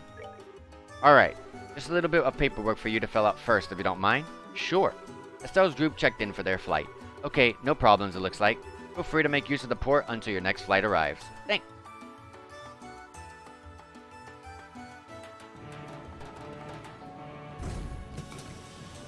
You know, a little something I do like in this game is when we have little scenes up on the airliner and we can walk around and talk to people and stuff. I do like those scenes.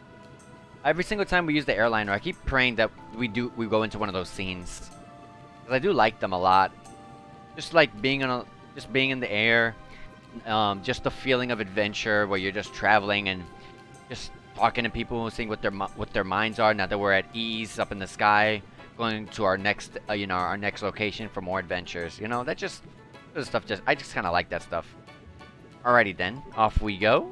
Yes, let's. Hey, wait a sec. Is that Kevin? No, it's the children. It's the kids. What are all of you doing here? We came to say bye-bye. Man, you guys are cold. Just taking off without saying anything to us? You guys are meanie faces. The worst kind. I like that one. Miss Chloe, why do you have to go? Oh, I'm sorry, everyone. I was gonna say goodbye, but we thought you were all out. I get it. They were out coming to Rouen. I feel kind of silly now. Hang on, though. That didn't mean Matron Theresa's. I'm glad to see we made it in time. Everyone's here. Even Dumbledore. Matron Theresa and even Jill and Hans came. Well, duh. Like we missed this. We kind of cut it close, though. Thanks to the fact that you wanted to wait till the last second to keep it a surprise, Jill. Hey, all's well that ends well, right? Actually, it was Jill who let us know that you were leaving. I thought it would be nice if we could see you off. And pay no mind to the old man in the corner. Oh, sir. Hey, Estelle. I heard that Joshua ran away from home. Oh, Matron Teresa told us what happened. I see. I'm sorry, I should have told you all. No, it's okay. We'll pray that Joshua comes home real soon. We'll pray to Adios every day. Promise. I'll pray too. It'll come true if we all do. I love Polly. She's so adorable. Oh, you guys. Oh, children. Thank you. I'll throw my prayers into the pile too. Estelle, Chloe, you two be careful, okay? You do need to try your best, but don't overdo it and put yourself in danger. If something happened to you, I don't think he'd ever forgive himself. Jill, Hans. Yeah, I'll remember that. Estelle, please look after Chloe. I know she seems strong, but she's still a little fragile in some ways. Matron, I'm right here, you know. Leave her to me. I kind of suspect she's going to be helping us more than anything, though. Well, Chloe, use this as a chance to examine yourself and your desires, and don't fret, and simply look for the answers that you've been seeking. Yes, I will. I promise. Racers and students both aspire to the path of knowledge in their own ways. You two have grown immensely in the short amount of time that you've been here. Always remember you've never run out of things to learn. Do not become so overconfident that you forget to learn. If you remember that, there is no obstacle in the world that can defeat you. Well said. Yes, sir. This is the final boarding call for the Cecilia bound for Zeiss. All remaining passengers should embark now. Oops. Well, I mean, whoops.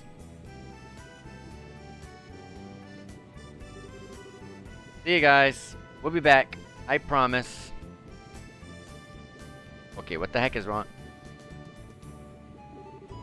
Everyone, take care. Be careful, guys. You better come back with some great stories and bring Joshua back with you.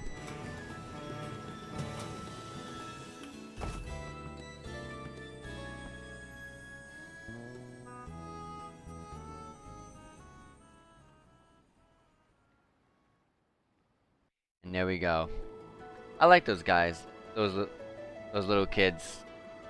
I like Daniel. Daniel's my favorite, but Polly's adorable. Polly's cute. But so is the other girl. I forgot her name, I'm sorry. The girl with the green hair. Yes, ma'am, we've already spoken to the head of the central factory. All we need to do now is contact to move the orbments. Simon, you made right sure to secure the orbments. That's so weird. We must make sure that those ducks are all in a row before the Imperial traders start arriving.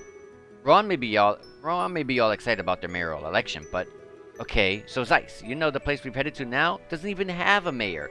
Instead, the head of the central factory fulfills the mayoral duties for the city of the region. Perfect system for an industrial city like that, if you ask me. Ron may be focused on their local election problems, but the rest of the kingdom's talking about the signing ceremony. After all, we're signing a non-aggression pact with the same country that we fought for 3 months of bloody slaughter just a decade ago. I hope we will finally be able to melt the ice a little between our two nations. Yeah, I love this. Being in the airliner, calm, beautiful music like this, chill, nice, calming environments. I like it. This is why I like being in the airliner so much. Thank goodness. That passenger has finally quieted down. I thought I was going to have to step in and bring him with an instrument. Until a little while ago, he was playing some very bright tunes on his lute. He even forced me into a duet with him. It takes all kinds of, I guess, including pushy kinds. Estelle, enjoying our flight through the heavens? Look, gaze upon this magnificent azure sky. Ah, but there is nothing better to drink to. Well, the weather is great and the sky is pretty, but we're almost a Zeiss, Olivia. Should you really be drinking? Oh, come now. Don't say that. Somewhere beneath this brilliant sky is my beloved Joshua. The pain he must be feeling on his solitary journey. Such thoughts drive a man to drink, you see? Excuse me, but that is entirely and exclusively my line. At least things never get too serious with you around. I guess that's a good thing. Kinda. Maybe. I shall take that as the highest praise. I am relieved, however. Huh? The Black Fang. I'd wondered if the words of the Phantom Thief had shaken you. I see I had no cause to be concerned. However, you have a will of iron, Estelle. Oh. Haha. You were worried about me, Olivier? That's kinda sweet. Haha, remember, I am a wandering bard and a poet, ever in search of that pinnacle of human affection. Maidens in love shall find no greater ally than I. Well... please, I do not need a staffing day. I promise I was not teasing you.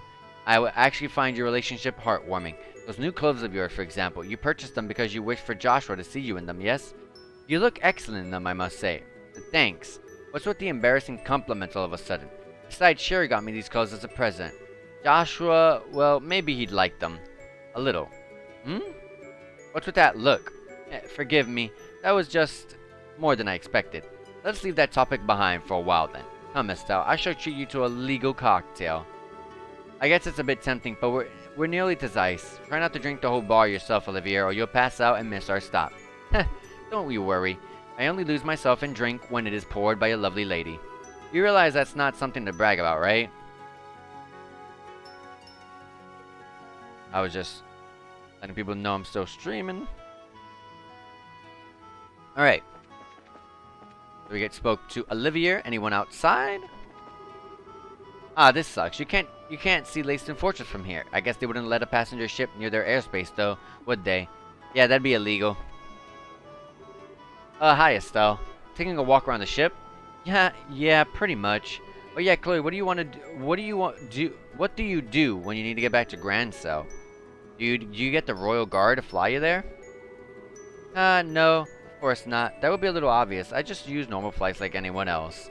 I usually go back twice a year, once for New Year's and once for grandmother's birthday. You're kinda used to passenger flight, huh? Well, what does Sieg do then? Does he fly along at his own pace to the capital? Oh, well... Sieg, come here. Huh? You know, when she asked that question about Sieg, that was a good question. Whoa! Scree? Sorry, I'm just calling you for a moment. Well, that's a surprise. So Sieg can follow his ship. Cool. Scree. Sieg can fly at speeds of up to 1,800 Selge per hour. Jesus. By the way, in case no one's ever figured it out, I'm pretty sure Selge stands for miles. That's basically their measurement in this game. 1,800 miles per hour. Most airships can cruise around half that. Jesus! So to see, this isn't much faster than an evening stroll. Oh, I see. You really are better than an average falcon, aren't you, Sieg? It's great. Sieg's speed is the reason he's so useful for contacting the Royal Guard. If for some reason I can't use powered communication, nothing in the country can carry a message faster than Sieg. I thought so. I remember how fast you got in touch with Julia during that thing with the mayor. No, that's enough running around. You're bothering other passengers. Who cares about the moving stairs? I want to see the hot springs. I heard it's like one huge bath. Whoa, a white hawk. That's so cool. Is that lady's pet? I guess you could call it a pet. Up here we have a gate. Estelle, something up? Wandering around the ship again? Pretty much. I never rode airships much before now, so it's all kind of new to me still. I gotcha. Yeah, full bracers do a lot of traveling, so airships are real handy. Heck, we'll probably use them even more than merchants and whatnot. Yeah, I remember how Dad was always out on business. Yeah, I wonder how he's doing. Last I heard, he made top general of the army, so I bet he's so busy it'd make our eyes spin. Huh? Just desserts for the man who always tried to take it easy as he could. It is kind of hard to imagine Dad being busy somehow. I'm kind of curious though, Agate. You seem kind of to respect Dad more or less. So why do you always trash talk him so much? It's not talking trash, really. Besides, your old man's the one who's rude, you know? Every time he sees me, it's all, good work, or what a good kid. Treating me like some kind of fresh-faced punk. Yeah, Dad does like to tease people. That's how he is to everyone, though, so I never paid attention to it much. You know, you're kind of lucky, being a girl and all. If you were his son, you'd probably be in the middle of a huge rebellious phase right about now. Really? A father is sort of a wall for a son to overcome, you see? Going up against a wall the size of Cassius? Yeah, that'd lead to one hell of a complex, I bet. Oh, well, I guess it's more of a guy thing, but does that mean you've got a complex about my dad, then, Agate? Oh, I'm sorry. Didn't mean to pry. Ah, just leave it, Ad. Just leave it. You're just like your dad. I suppose the non-aggression pact is a good thing. My own feelings towards Erebonia are so complicated to say the least. After all this time, though, it's for the best to reconcile. They say the three nations are going to be signing a non-aggression pact soon. I'm impressed with killing Queen Alicia to bringing both the Empire and Republic to the same table like that. Apparently, that non-aggression pact is being signed at the Urbe Royal Villa. Speaking of, that makes me think of that whole mess with Richard. Of course, last I heard, he's still in the stockade at Lacen Fortress under guard 24/7. I'm heading home to Zeiss. I haven't had a chance to rest in a while, been working all the time. Once I get home, I just want to kick back and relax for a while. Currently, to our right is the Titif Bay, Libero's gate to the Great Sea. While it is currently slightly cloudy, you should be able to make out the coastline. Thank you for flying with us today. We'll be arriving in Zeiss momentarily. Please be aware that there may be turbulence while landing, so we ask that all passengers take their seat.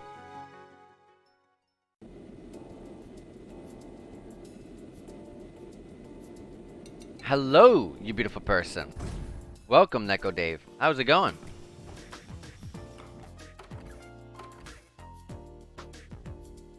The music in this, I say this like almost every single stream, like 3 times, but the music in this game is just so good. The series is just filled with great music. I mean, that's Falcom for you. Falcom, just great music in every one of their games. Okay, first stop for us should be the guild house here in Zeiss. We need to check in with Kilika. Kilika, a rather exotic name for Libero. It sounds Eastern. What kind of woman is she, I wonder? Never give up, do you? Let's just say she isn't your average woman. She's bolder than Sherazard, as capable of running a guild house as the queen herself, as she's a master of Eastern martial arts. In fact, word of advice, don't even try unless you want her to rearrange your face.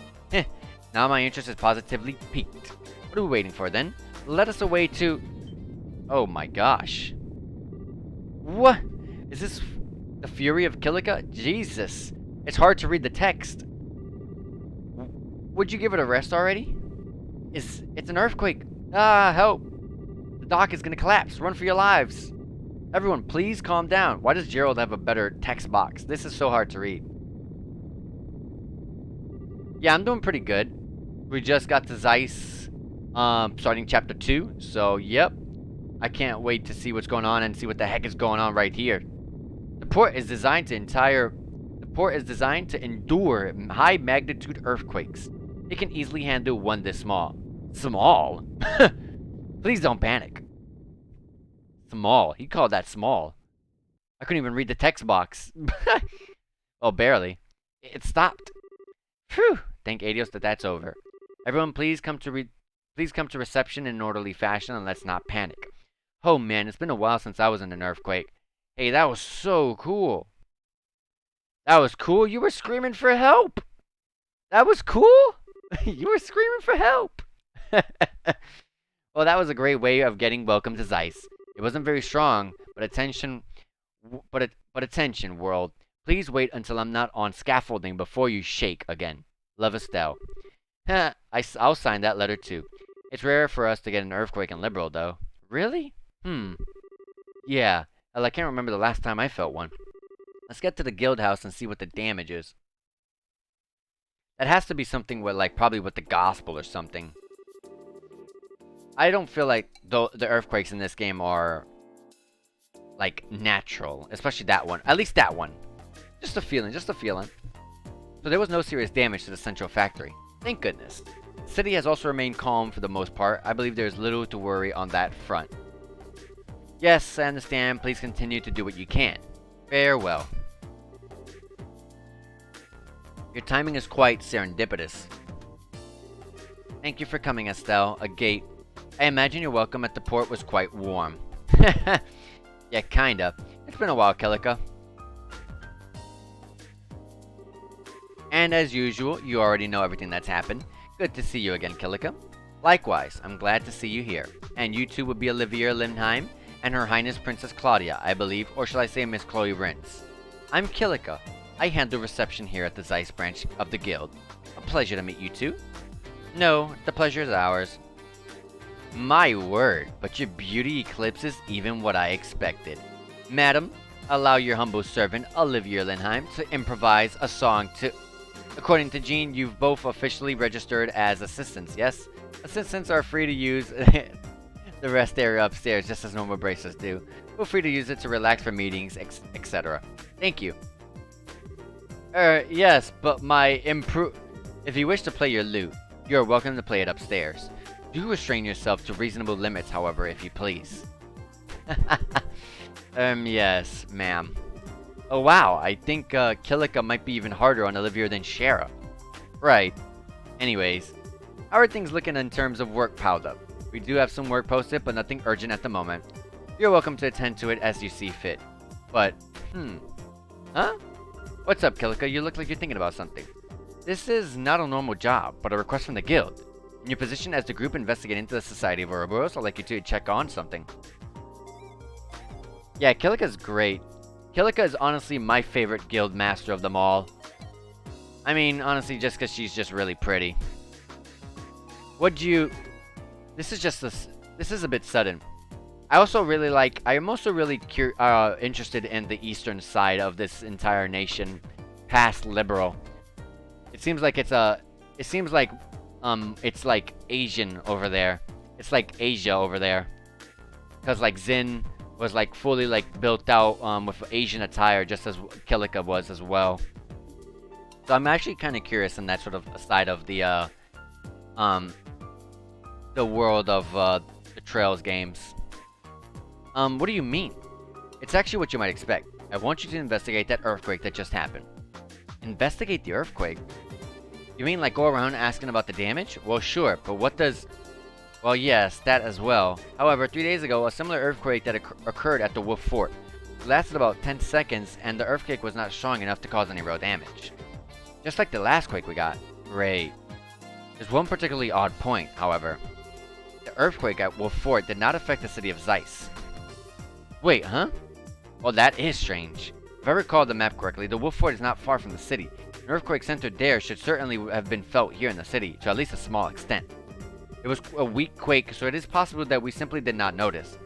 Still, your friend is right, it does seem unusual, unnatural. I cannot help but feel a terrible sense of foreboding about it. No, I think I get it. Just like with our ghost, weird stuff like this makes me curious too. Anyway, sure, we'll take your job. Guess we should ask around the city and that Wolf Fort, right? Yes, I'll be counting on you. Mr. Murdoch is already gathering information about the quake and the city, however. I expect he'll be thorough, so you don't need to worry about the city. Okay then, so off to the Wolf Fort. Ultimately, this is just my personal suspicion. Remember, it's nothing urgent. Feel free to investigate as you see fit while working on other jobs. Besides, I believe you have someone to say hello to, yes? Oh, yeah. We saw a new gospel too, so we really need to go see Tita and Professor Russell. That seems like a good idea. Yes. Let us delay our guild work until we say hello then. Come, let us reunite with Tita with joyful hugs. When the heck did you take the lead? Yeah, whatever. Let's get the Gramps workshop. Nice. Let's do a little save here. Any side quests? There is. First one. Stolen sign. Someone has stolen the branch office sign that we are currently investigating its whereabouts. Bracers are able to cooperate with the investigation or to contact the receptionist Kilika. So let's just go speak to Kilika right off the bat. But this one's short. To brace us still bright, at least in Fortress, we are holding a short-term special training program. As such, we'd like to ask the winners of the martial arts competition to participate. If you're able to join, go to the Leyston Fortress. Okay. And then 2 monsters. This one is recruiting testers for a new gun. Read over the requirements below, and then please come to me. Test details will be explained into the workshop on the 3rd floor of the central factory. You need to have experience with orbital guns, basically Olivier. Skill and confidence with shooting, Olivier. No particular preference in weapon maker, Olivier. Okay, so if this quest... Okay, so one of the quests, the last one we just spoke to, was something about testing a new possible orbital gun. And in Tales in the Sky 1, there was a stupidly annoying quest with the shoes on the 3rd floor workshop. If I recall correctly, it was the 3rd floor workshop as well. So let's go straight there. And if it's going to ask me to do a bunch of different visiting of locations, then I may as well just go there first. If I'm capable of, unless this cutscene stops me. Up this way is the central factory, huh? First, let's go check in at the professor's place. Okay, they're not gonna let me. Yes, it's in the southwest part of town. Okay, what was the short one then? The game is great. The game is honestly fantastic, just like the first game. Like I said with the first game, the first game really did not have really any flaws. And this game, same as well. This game doesn't really have any more flaws. And in fact, this game's honestly, I said it on my Twitter, but I will say it here as well. Honestly, 10 hours into the game, we're probably like 12 hours now into the game. But 12 like hours or so into the game, and like we've already got like, this game already feels like better than the first game. The pacing of the game is just better. The story feels better. I mean, the first game is obviously more of like, hey, we're just trying to introduce a story. We're trying to introduce the characters and the world. Obviously, I get it. You know, understandable. But this game, now that we're into it, it feels a lot better now that everything is just kicking, you know, right out of the gate with some pretty good story scenes and stuff like that. And also, everything's great. The side quests are really easy to get out of the way and just move on. They're not really annoying side quests that make you go all over the world and overburden you with like drop rates and stuff. They're really easy. I like that. Battling feels fantastic. Like literally everything. The characters are great. The game is fantastic. This one was a short one, right? Training assistance? Whoops, that's not the Bracer Guild. This is the Bracer Guild. Training assistant, yeah. Go to the Lavender Fortress, which we cannot leave, so we'll go to Tita first. If you're unable to join... oh yeah, another thing that I really do like about this game more than the first game is that they added more music. And, like, I love really good music in JRPGs, and the entire series is just filled with fantastic music. So, like, for example, when you're traversing the overworlds, and like, let's say, as an example, let's say in the first game when you're trying to go to like Sappho Tower from Rouen, you know, the little areas you go through in between, like here, where there's like monsters and chests and stuff. It was always one song in the first game. It was just the same song you heard. Whether you were going from Rouen to Esmeralda's Tower, from Rouen to Verte Bridge, from Zeiss to Lavender Fortress, you heard the same overworld song. Now they don't have that anymore. Now they're adding more songs, and I do like that. I guess we're gonna go to Tita first because we can't really go anywhere else. Oh wait, Kilika. Yeah, the game is much better. Definitely, absolutely. Seems you had to look at the bulletin board. Will you help me with the investigation too? Yes. Yes, that's the idea. So about a sign, do you mean the sign with the crest that hangs outside the branch? Yes, that was a sign that was stolen. There's no particularly practical problems as is, but the emblem is the symbol of the guild's mission and duty. If that's stolen, we can't just sit quietly. I see. Yeah, kinda hard to ignore that. Looks like someone's insulted us. So how did it go down? It was discovered yesterday around noon by Bracer Wong. When he came back to report, he realized the sign was missing. We think that the crime had happened during the day then. I was away at the time on other business, but a worker in front of the branch witnessed it. Seems that the criminal was a person in disguise. Disguise? Estelle? Could it be... No way. It seems you have a suspicion. So how about this? Oh no. I don't like these quests. Don't tell me this is part 2 of the first game's quest with the Phantom Thief. Oh gosh. Beauteous Princess and her companions. The soul of gathered heroes is in my hands. Should you desire to release, you must defeat my curse. The first key is in the city. Search the back of the 40-year-old man. The card was sent shortly after the crime was discovered. From the content, I assume it's declaring responsibility for the crime. It seems it is certain. I knew it. It's him. By him, I assume you mean Phantom Thief Blue Blanc? I have heard about the events in Rouen from Jean. I suppose this case marks a challenge from Phantom Thief B then. Heh, interesting. Is the challenge from none other than my rival? Of course, I shall accept. I don't know. It seems kind of one-sided, yeah? Don't matter. He picked this fight. We gotta take it back. Anyways, let's start an investigation with what the card says. Let's see. The card's words, in the city, and the back of a 40-year-old man, huh? Well, if we take it straight as is, I guess we gotta look for an older guy. certainly look at it in a literal sense, it would mean that, but after the case at the school, I think it's clear that it won't be so straightforward. Those messages were all metaphors, weren't they? I wonder if this one is too. Well, who knows? No point in worrying about it now. Let's start investigating in the city. Yes, I think that's the only real option. Well, then I expect a good result. Heh, leave it to us. Let's be off.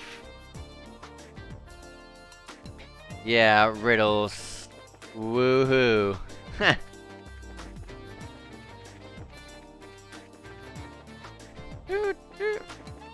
I'm just gonna... Let me investigate the city a little bit. I want to look around real quick. No statues or anything like that that would consider a possible 40-year-old man.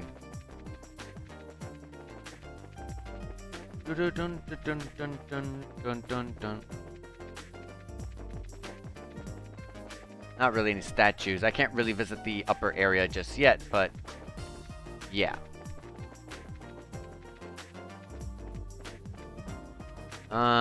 No, there's not really any signs or anything. This is where the problem is. Looks like he just lifted the damn thing. Bastard thinks he's clever, huh? Alright, well, let's go to Tita, and, yeah. Let's just get her and meet Professor Russell as well, so that way we can,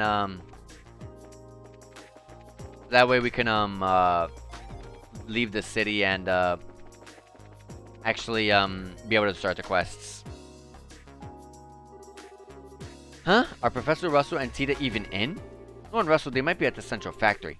Grandpa, the second floor is cleaned up. Thank you, Tita. Could you organize the parts next? Okay. I don't think we have to worry about finding them. Sounds like. Come on.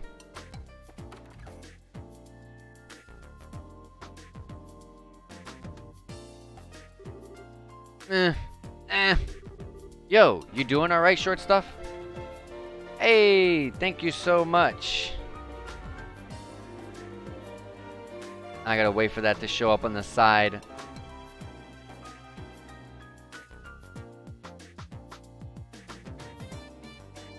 Let me go see. There it is. Yeah, thank you so much, Lionheart, with the host. I just saw it.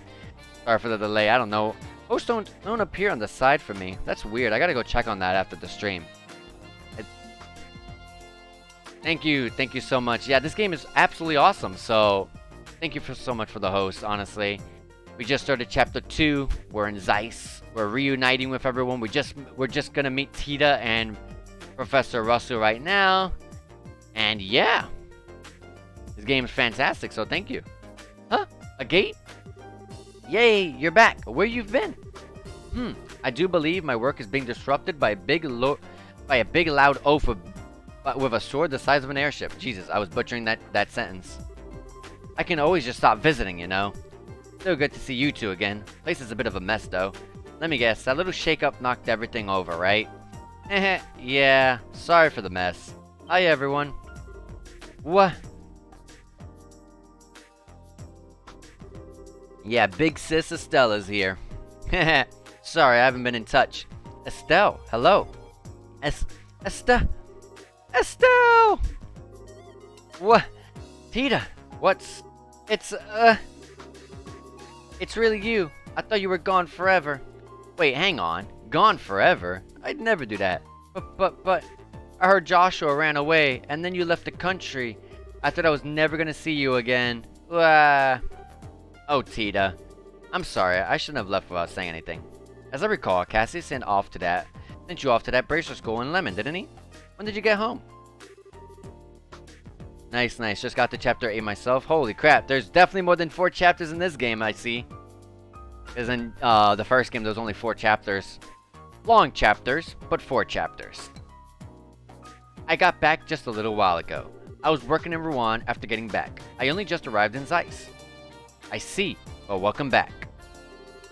Wait, the two with you. Hello, Professor Tita. I'm sorry I've been out of touch as well. Pardon our intrusion, good sir. Chloe, Olivier, everyone's here. This is wonderful. They're helping us with our investigation. A lot of stuff has happened in Rouen. Well, let's get comfortable and hear the story, eh? Come, I'll show you to the living room. Alrighty. I swear, I think, I don't, maybe it's what they were going for, but Professor Russell definitely looks like Einstein. I'm pretty sure that's what they were going with. I'm pretty sure that's where they were going with Professor Einstein there. So the true force behind the coup is on the move again, and they had another gospel with them. Troubling. A holographic projector that can show an image all the way across a region? How is that even possible?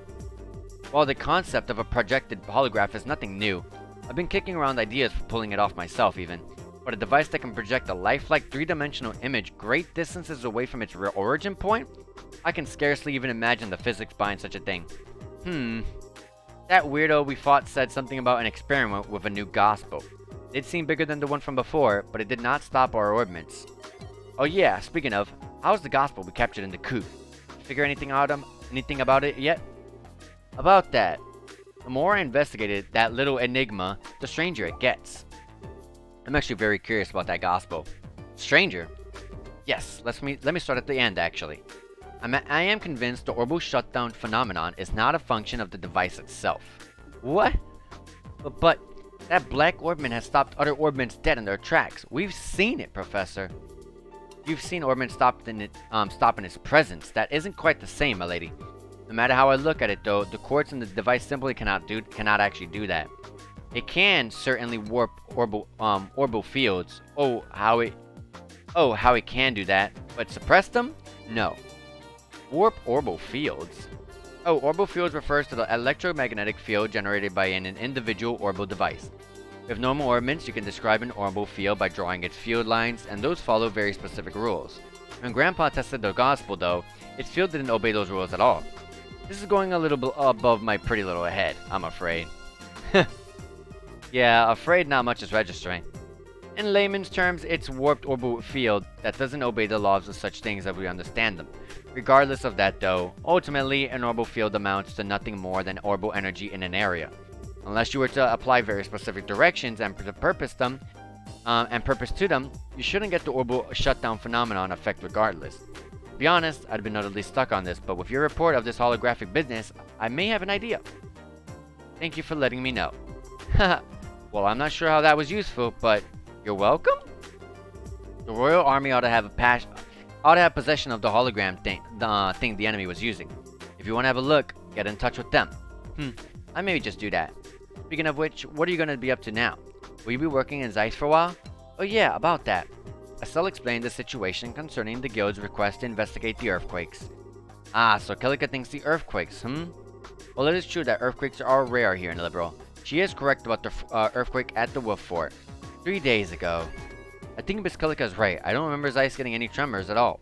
That is kind of weird. Well, it's a natural phenomenon, so I kind of doubt that the society is involved. It's still pretty weird though, and we'd like to figure out what's going on. Indeed, earthquakes. I wonder if it would be useful. Huh? Gramps, if you haul out another weird invention, I swear. I do have something in mind. But then, how should we... Wait, transmit the data back here using... and then hook it into the capo. Of course! Yes, it'd work out perfectly. Professor Russell, could you keep the rest of us in the loop? Don't worry, I need to check out a few things regardless before we start. I'd recommend heading to the Wolf Fort and learn from them what happened. I'll see about preparing you a little something useful when you get back. Well, I definitely won't say no, but what little something are we talking about here? That'd spoil the surprise. Just you wait. Now, if you'll excuse me, I need to get back to the Central Factory. Just have to browbeat Murdoch into going along. Tita, would you mind helping your old grandpa? Oh, sure. Estelle, Agate, I'm sorry. We finally met again after so long, and... it's okay. Don't worry. I'm just happy I got a chance to see you again. Estelle. Hey, no tears now, kiddo. Besides, we'll be here in Zeiss for a while. We'll have plenty of chances to see each other later. Just you wait. Yeah. Oh, I'm sorry we couldn't give you much of a welcome. Don't worry, Tita. Fear not, we shall stop by again. Perhaps on that day, I, too, can be greeted with such moist, welcoming eyes. And on that day, you have 2 black eyes. I like that one. Anyways, see you later. We'll contact the guild once you're ready.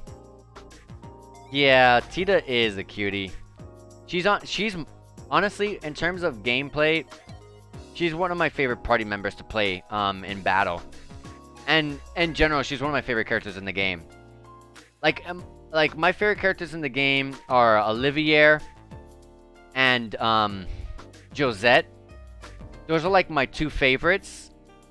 And right behind them, pretty close behind them, is Tita. Well, those two haven't changed at all. But gameplay-wise, I love using Tita because she has medium to long range normal attacks with her cannon. She hits huge ranges far away from her enemies. She can blind enemies easily. She has some heals. She's pretty good. I like her a lot. And she's Tita. She's cute. Yeah, her smoke cannon craft is good. Yeah, pretty good. Still inside all the time fiddling with machines at her age. Kind of makes me worry, you know. She doesn't do a lot of girl stuff, I guess. But hey, I didn't at that age either, and I turned out okay. Her parents ought to be the ones worried about it. Dang it. I guess they can't. I guess they can't, being out of the country. I think I'm gonna have to talk to Gramps about it the next time we see him. Why a gate? That's quite a brotherly thing to say. Huh? Or perhaps a fatherly thing to say. What a fine daughter. You would make any man jealous, Mr. Krosner. See, this is why Olivier is one of my favorite characters. You looking to lose some teeth, Blondie? Not at all.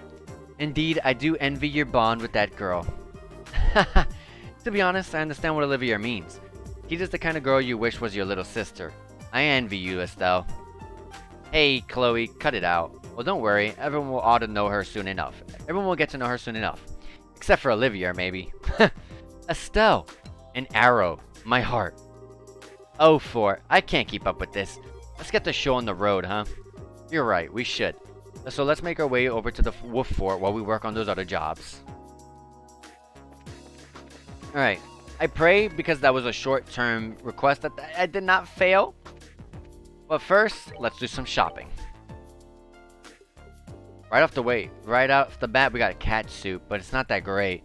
What is with the question mark? Question marks. I'm not sure about that. Defense plus 8 and prevents freeze? That's strong. Let me buy 2 of them. If there's anyone with a secondary accessory that's not that great, we can replace it. Or someone without an accessory, such as Chloe. She now has 1.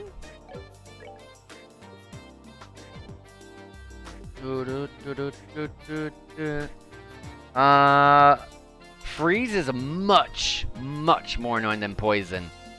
So let's go with that.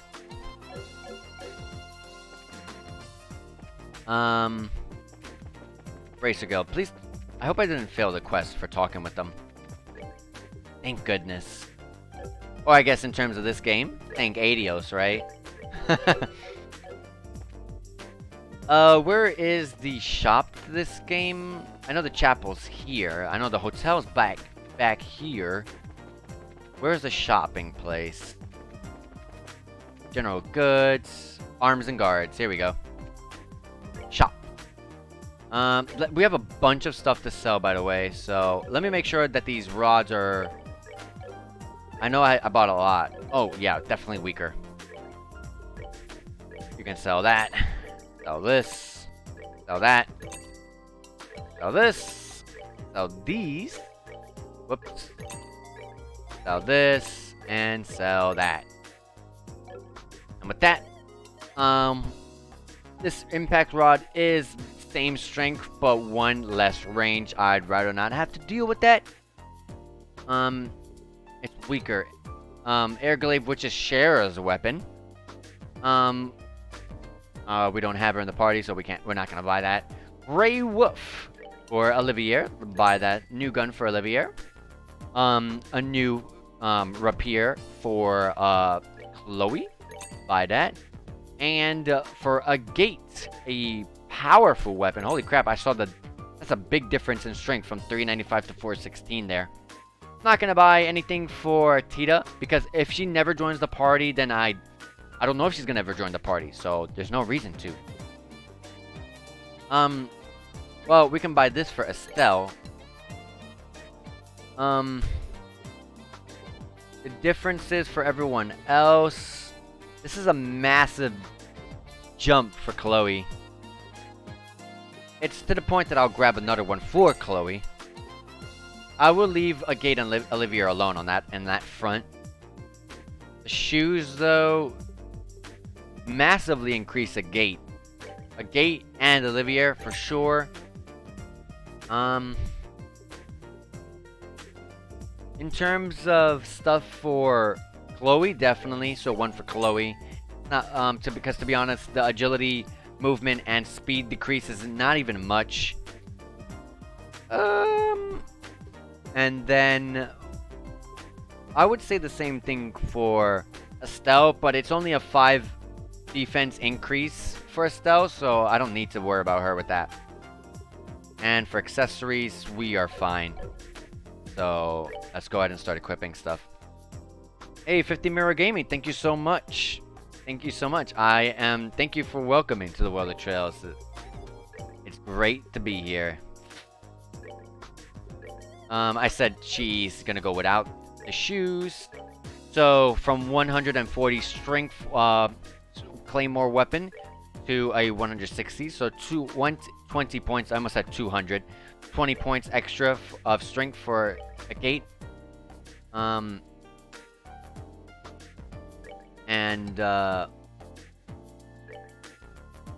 don't think I was gonna give it to a gate. I think it was just for the girls. Yeah, for the girls only. But I was gonna give it the shoes to a gate here. Chloe, I will give you this.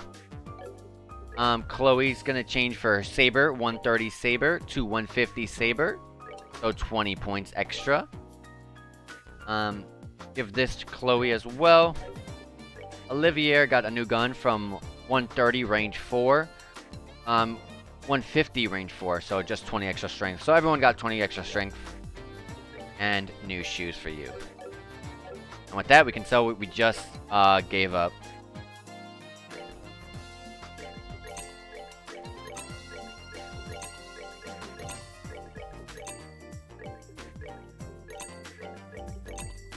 And with that, let's just save the game here.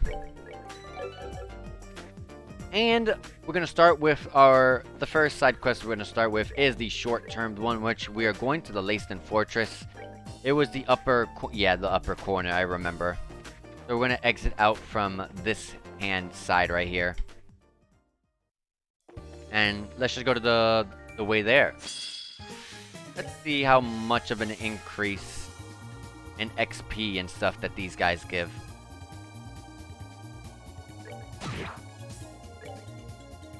Too far off. Good crit there. Oh, they don't have much movement at all. Let's hit this one. And hit that one. Yeah, we can also build up our S-Craft. I forgot. That's also a good reason. We gotta increase our ranges. It was a really good accessory in the first game that for anyone who used long-range weapons, so Tita or Olivier, they'd be able to increase the range. And look at the XP that you get here. Holy crap. Pretty good Sepif here. Oh, you know what I forgot to check? Speaking of Sepif, oh yeah, I gotta go up to the second floor. There is the Orbment Factory. I gotta check the Orbment Factory.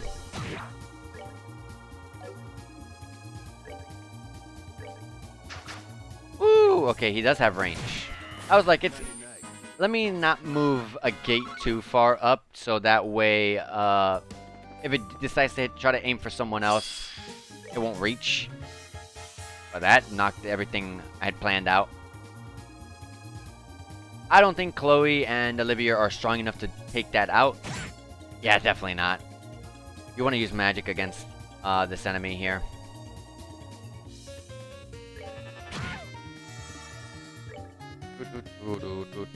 Anything but water.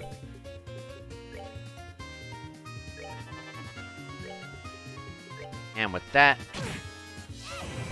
bam, bam, and bam.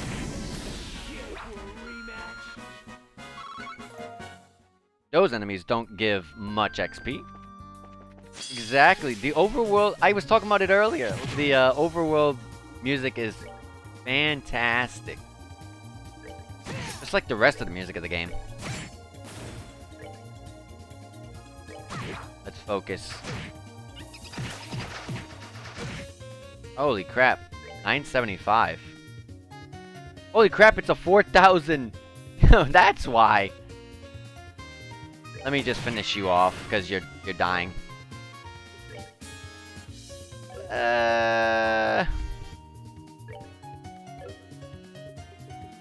She doesn't have any in the way of fire, so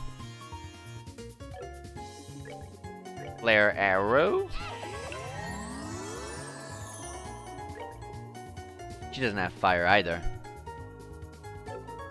I will debilitate then. But this battle theme, by the way, this part of the battle theme is the best. This part of the battle theme? Woo! Hits me every time. That hits me every time, that section there.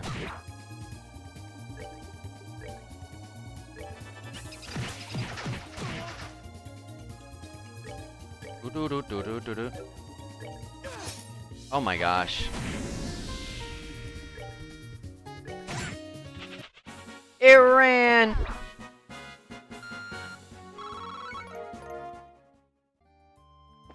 That's unfortunate. I wasted quite a bit of EP there. And it's back. Let me focus these two enemies. Or all three. Or you missed that one.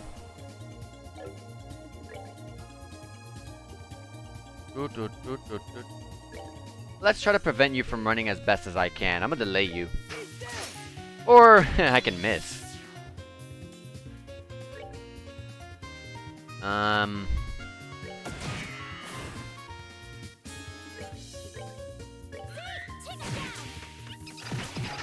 Take him down. Oh gosh, it's a line attack. Okay. I gotcha.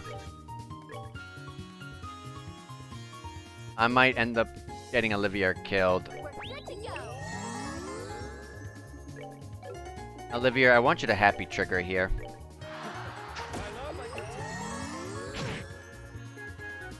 Let me get this enemy out the way, please.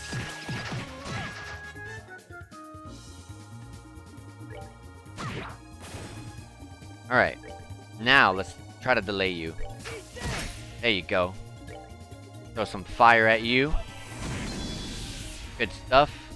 Let's get the damage.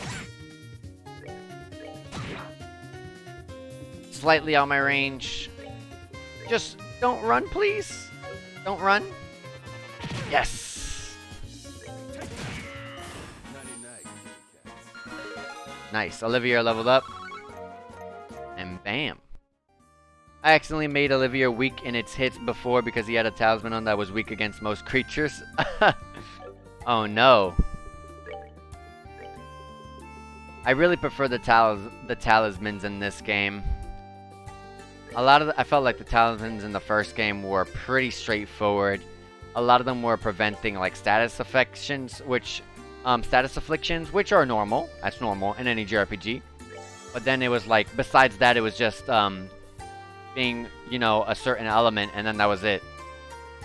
But then you had the really powerful ones that I gave pretty much all to Joshua, to be honest. Where it was like, oh yeah, strength super high, but you like lose a lot of defense. In this game, they're adding a lot more to it, which I do appreciate. Let's heal Chloe a little more.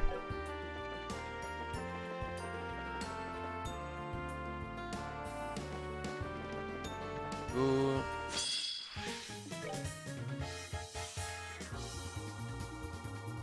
Does this enemy reach me? I believe it does. I'm pretty sure this reaches, but I'm gonna stay still. I can't call the allies, it doesn't matter. Pretty sure these guys have long range. Something unlike Chloe does not really have there. Besides her arts. She gets a crit with this one, so this is a guaranteed kill on this one. Doo-doo.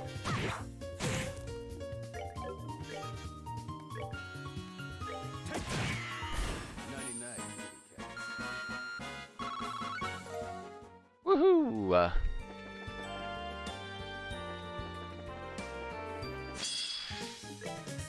Okay. No, let's try. I'm trying hard not to use so many crafts.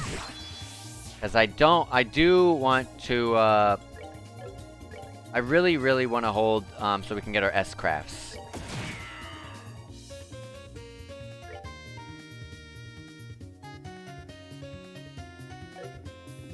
Hold on. I can at least use Earth. Like on this enemy. And with you, I can Firebolt EX. Oh no! I should have hit the other one then. That's alright. Get a crit. Bam!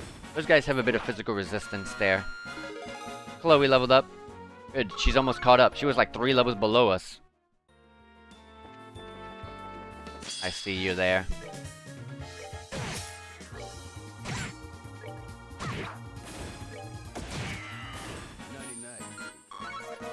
Easy.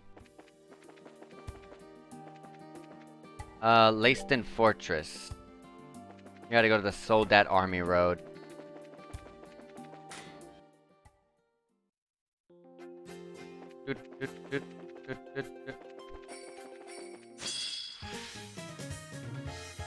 Okay, there is, oh my gosh, a lot of enemies. I'm gonna use a bit of it here. Or what I'll do is, let me push you a little bit in. And, I'm gonna use this S-Craft, actually. Right here.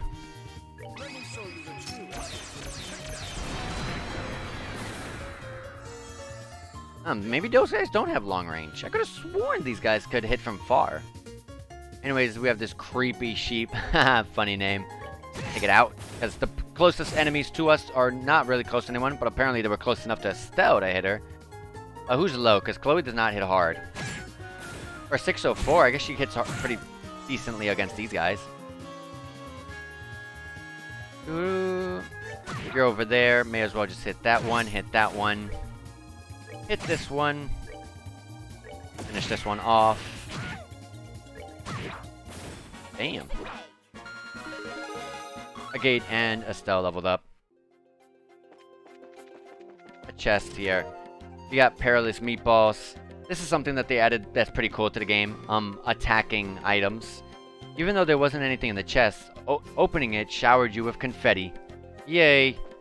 I want to be showered with confetti every single time I open a chest in a game.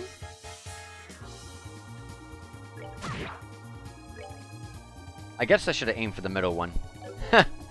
Maybe I can hit him with Flame Slash. Yes.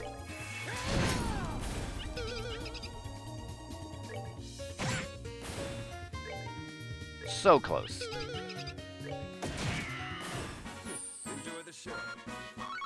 The XP we are getting off these enemies is fantastic. Holy crap, there's one of the pink sheeps in the back.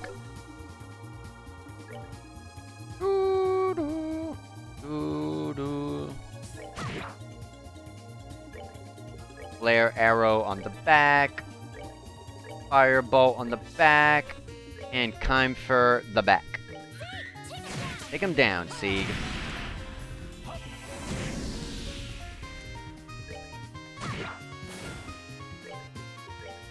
Another flare arrow. Just don't impede me. Thank you. Throw another fireball at this one. It already lost its, it's already doesn't even have a camphor on. That's funny. I'm gonna take it out before it runs off.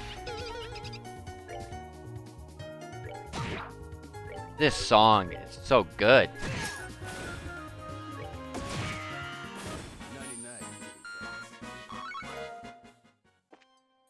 Every JRPG needs chess messages. I do like that. That's pretty cool. What was this one weak to? That you need? Oh yeah, everything but water.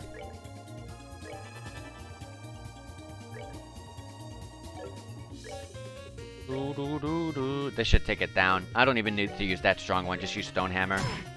Oh, a cancel cutter. They can impede.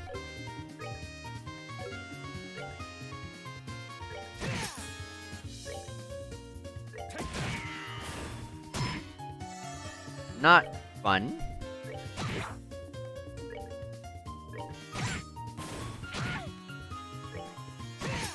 Whoops, I meant to hit you over here. But since you're low, I guess we could just focus you. I gotta heal Chloe after this. Olivia leveled up. Actually, how far is Chloe from leveling? Oh, no. I'm not even gonna heal her. She's only, oh wait. No, she's 139 points off. I'll do a simple heal. Nothing crazy, nothing big. We got MP2. My orbments are all over the place with Chloe and Olivier. What does MP do again? Oh yeah, prevents enemy arts and crafts with a 15% success rate.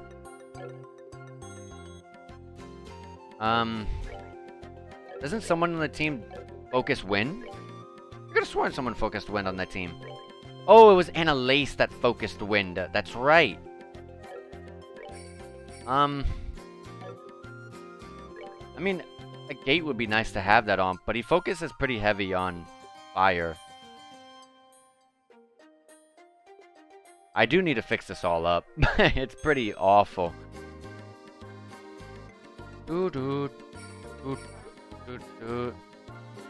What's here is...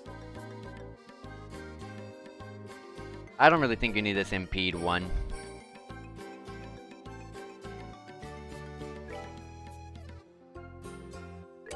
I'm gonna remove that, and I'm actually gonna move, move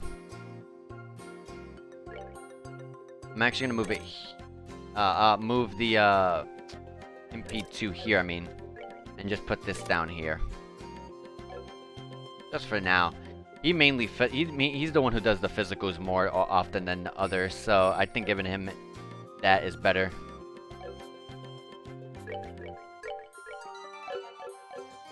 Looking into yet another empty chest, you wonder who leaves all of these lying around unlocked.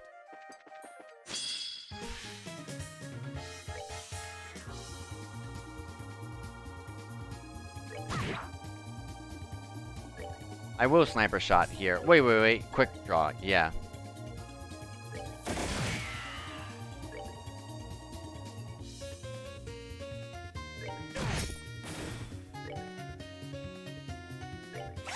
Oh, come on, Chloe.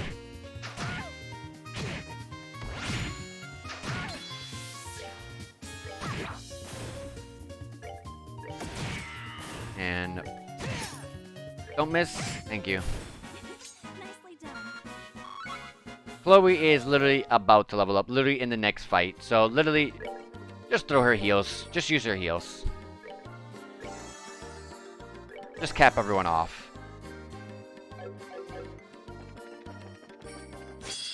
Because when you level up, you get your HP and your EP maxed out, back to full again. Enemy's pretty far. Well, what was it weak to? The wind? Yeah, it was a wind as well. Will I be fast enough? No. But I will hit this one at least. Because it is far.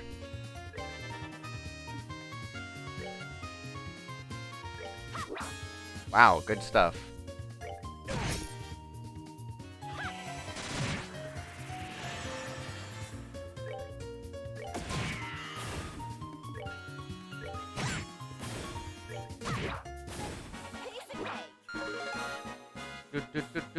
Good stuff, Chloe, for that level up.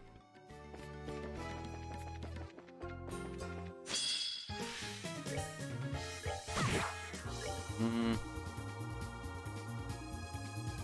Oh, is it Flame Flash? Oh, Flame Smash. It's 20. I thought it might have been 30.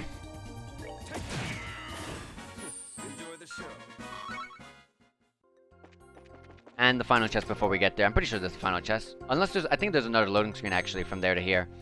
Tira Bomb. The chest is empty. Not even half empty. Just plain empty.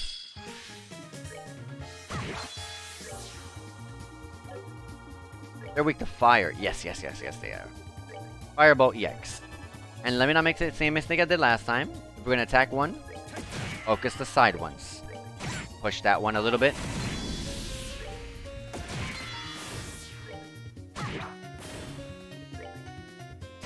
There you go.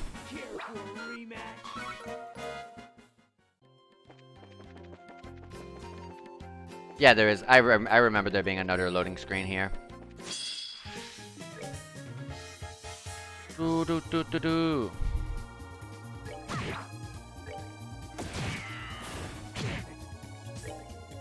Honestly, the War Mantis is much more of a threat than these sheep, which is why I focused the sheep more. I mean, the War Mantis first. Good to go.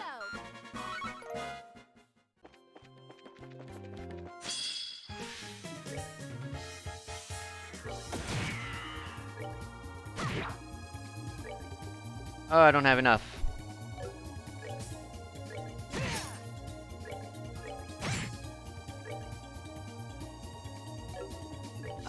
Sure. Whatever.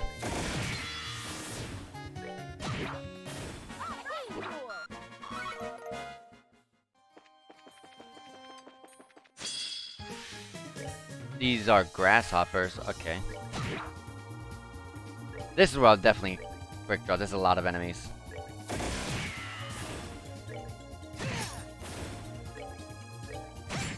Surprised she was able to reach. I'm surprised she's able to reach him. And you reach?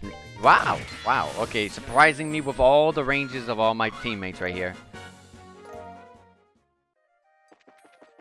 And the chest Curia Bomb. Any chance you could put that thing back where you found it? No. It's mine now.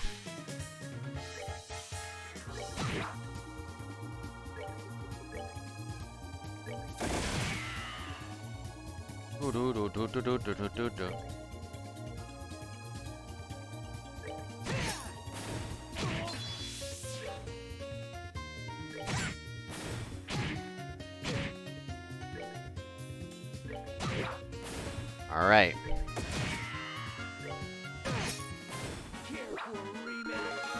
Olivia, Agate, I mean, learned the S-Craft Beatdown 2. Let's go ahead and read it up. Agate Beatdown 2. We went from Final Break is a medium ranged, so it's a mob killer.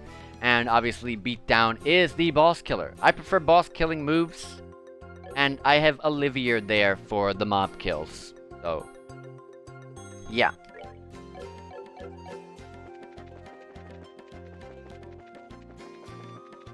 And we're here. Lavender Fortress. I already forgot what we're doing here. A short-term special training program report to the Lavender Fortress. So this guy. This is Lavender Fortress headquarters of Her Majesty's Royal Army.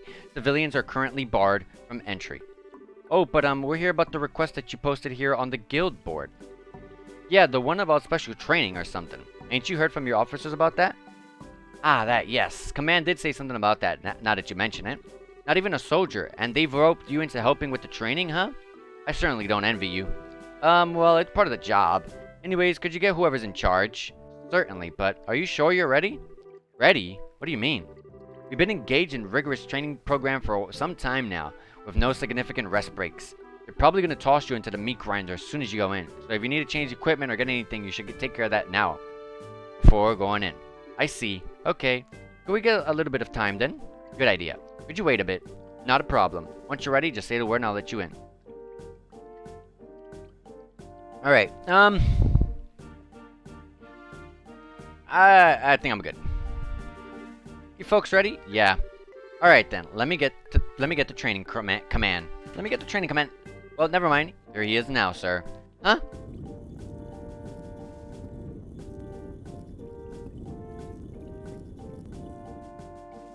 For the extra security, the double doors. One vertically, one horizontally. Major Sid, I haven't seen you in ages. It's been a while, Sid. Haha, it's nice to see you again. My apologies for all the trouble we caused you during the kidnapping of Professor Russell. You really deserve a much more formal apology at some point, but... Haha, no, it's okay. I mean, you let us get away. Your gratitude does me more credit than I deserve, Miss Bright. Anyway, we saw your posting at the guild, at the board of the guild. You're doing some kind of special training, right? Yes, I'd intended for it to be a simple standard training session, but General Morgan is due to be arriving at the base shortly. I thought I'd give the men an extra vigorous workout to make sure they're ready to show off, as it were. Yeah, that makes sense. He's got such a booming voice, you have to be ready for it, or else it'll totally throw you off. Haha, yes. General Morgan can be a bit frightening when angry. Normally General Bright will be in charge of this sort of thing. However, he's not present at the moment, so I'm in command for now. Oh, I see. So Dad's usually here, huh? According to the schedule, he should be actually returning soon. If you'll be in Zeiss for a while, Miss Bright, you'll likely have a chance to meet up with him. Yeah, I might. Colonel Sid, it's time, sir. Alright. We've been talking too long, haven't we? Officer Belk, if you would please, give the rundown. Colonel Sid, huh? Weren't you Major Sid before? Ah, yes. I actually got the notice just a little while ago. I've been promoted to Lieutenant Colonel. Oh, neat. Well, congratulations, Lieutenant Colonel Sid. Heh, congrats. Nice to see a good man getting the respect he deserves. I thank you. To be honest, though, it's a bit embarrassing. I only did what my country and duty asked of me. There's no need to be humble. You've earned it. I agree, sir. We'll be relying on you We'll be relying on you even more in the days to come. Officer Belk, I believe I gave you an order. Jesus. Sorry, sir. Let me explain the subject of our request then. You want us to take part in the training, right? What exactly do you have in mind? The idea is to have you participate in some staged battle against the soldiers. You'll be fighting 2 back-to-back matches with no time in between whatsoever. You'll need to consider your pace so you don't wear yourselves out so completely. Non-stop combat with no breaks. This sounds like it's gonna be kinda hard. It'll be tough, I can't deny that. Your role is to go through both battles and not just test, but provide a model for our soldiers. So don't hold back, fight both battles to win. Understood. You don't need to tell us not to hold back, trust me. Well, this sounds promising. Alright, Officer Belk, lead the bracers to the training grounds. Yes, sir. I'll see you there, everyone. This is exactly why I farm, not only for the XP and Sepif for the enemies on the way here, but also for, like, the CP. Just do fights, do your normal attacks, try to avoid using so many crafts. And so that way, when you get into crazy stuff like this, if it's going to be really tough, or any boss fights, you don't know what you're going to run into if you've never played the game before, you know? So it's like, you want to be prepared. It's pretty... I find it so helpful to have the crafts always, at 200. Follow me if you would. Even just having the crafts available it's still good, even if it's not 200 exactly.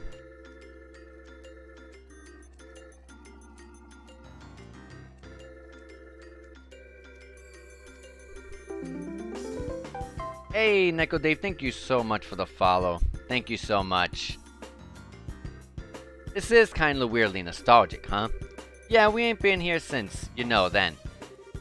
Last time I couldn't really get a feel for it since it was so dark. But this base is huge. It's really cool. This is the headquarters for the Royal Army, remember? Its purpose is a bit different from that of the smaller forts and guard posts you find in the countryside. I do believe the new meat we're to grind now awaits us on the counter.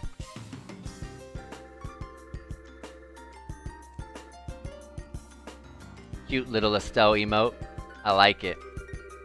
Very well, with our challenges here, we'll begin the staged battles. Your opponents shall be a group of elite bracers. I suggest you give them your all. They are veterans, including the victors of this year's martial arts competition. The victors of... We're so dead. As explained, you'll be fighting a 2-round combat match. Keep that in mind, and pace yourselves accordingly. I know it's like a big, like, holy crap, we're against the martial arts champions, but like, honestly, if I was these soldiers and I was chosen to be fighting, I would be thrilled to get a good competition. I know, highly likely you're probably gonna lose, but the experience you'll get from it, it will be honestly really, really good. So I'd be pretty interested. At least I would. Keep that in mind and pace yourselves accordingly. We're ready. I'll go as many rounds as I'm needed. Let's get this started. No time like the present then. Both sides, arms at the ready. Begin. Oh yeah, this song. I like this song. Well, first of all, we'll go over to morale. I can't get a gate, unfortunately. I need to swap Estelle in the middle. Why do I have Estelle Soul in the corner? That's a big mistake I'm already doing right off the gate. They all have the same HP. Yes, they do. No resistances whatsoever. Well, let's just hit this one. Debuff you. Already stunning us. Wow.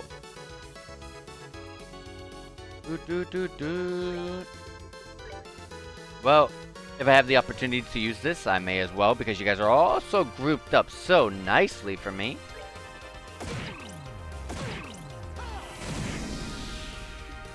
They're blinded too now. Okay, we gotta be careful here. I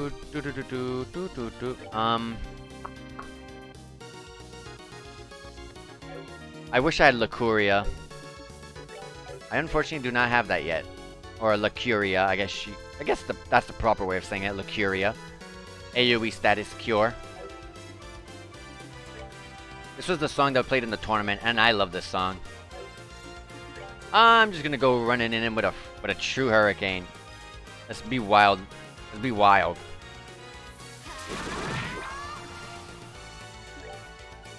Can I hit? No. But if I can get a Fireball EX right here to knock these enemies out, that'd be great. She is blinded, so the only thing that's really gonna hit with her is a arts. You're never gonna hit an enemy with a physical attack when you're blinded, so don't even try. Because possibly we will take them out. Well, they're probably gonna spread and one's gonna survive. Like maybe this one will spread, or maybe that one will spread. Well, but hey, let's at least start working on this one then.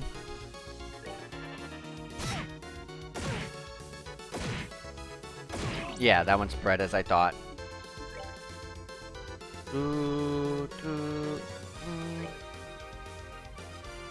And let me help you by attacking this one over here. So they're done for. Let me finish this one off. You crit. Dead. Good stuff. No Sepif. Even though there was bonus Sepifs on the grid, we get no Sepif. Cease! We win! Didn't even break a sweat. I'm glad. I guess. Ow, ow, ow, ow. What are you men waiting for? Withdraw from the field. Wow. That's so tough. Sir.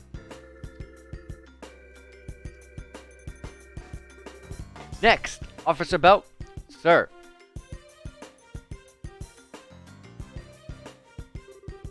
They really aren't gonna let us rest. Oh dear. I wish they would at least permit me to straighten my hair. No less I would have expected from champions in the arena. Trying to lower my guard by giving me an opening, are you? No? I think you're getting a little bit too into it, Mr. Belt. We're still in training. Please abstain from personal conversations. Now then, round 2. Both sides, arms at the ready. Begin! So these guys still have the same elemental resistances at 100, and have the same HP. Officer Belk, no weaknesses whatsoever in elements, but he does have more HP at 3,111. What I'm gonna do is I'm actually just gonna normally physically hit you to push you close. I want to actually push you closer. Although you're gonna go, so I guess it doesn't matter. I'm gonna use this S-Craft. I'm not gonna use it on these guys. I'm actually just gonna use an Officer Belk. If these guys faint you and also blind you, I'm kind of curious on what he could do. So let's just true pummel him.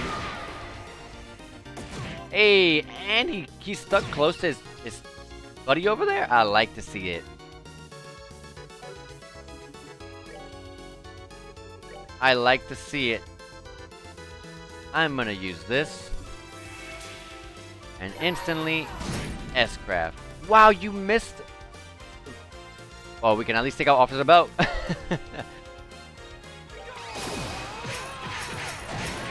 2,405. Holy crap, beatdown 2 is insane.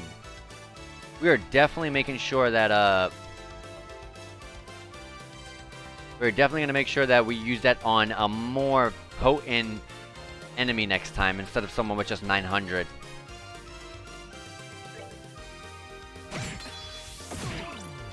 Okay. Tira, let me help you out here.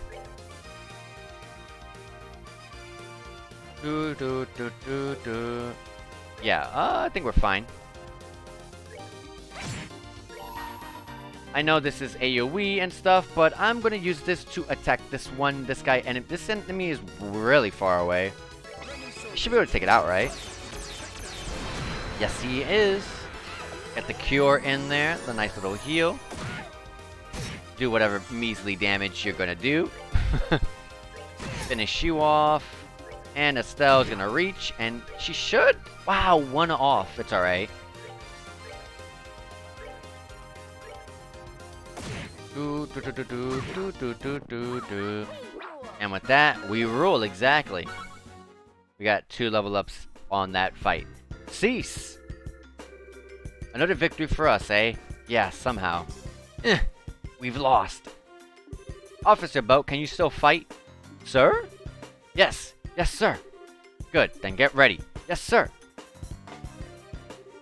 Ready for what? Oh my gosh, a 3rd fight. And I use my crafts. Whatever could you mean? Perhaps you intend to throw us a party in celebration of our outstanding finesse. Party? Just ignore him. Very well. No, I asked him to prepare for another round, of course. What? You said we'd only be fighting 2 battles. I did. However, in response, you distinctly proclaimed that you were okay with any number of rounds. Didn't even think you'd take that seriously. A gate, look what your big mouth has gotten us into. Don't worry about it. I just got caught up in the moment. I'd like to take you up on that offer and request 1 more round. And I shall serve as your final opponent. Wait, you, Colonel? So at long last, your true intentions are revealed. You cannot bear to watch and wait without testing your own skill as well. There's no need to hide such feelings, sir. I guess I've been seen right through. Heh, alright, I get it. Bring it then, Sid. Sorry to keep you waiting, sir. It's no problem. Monday night. Now then, let us begin. Are you prepared? Bring it on. On your guard.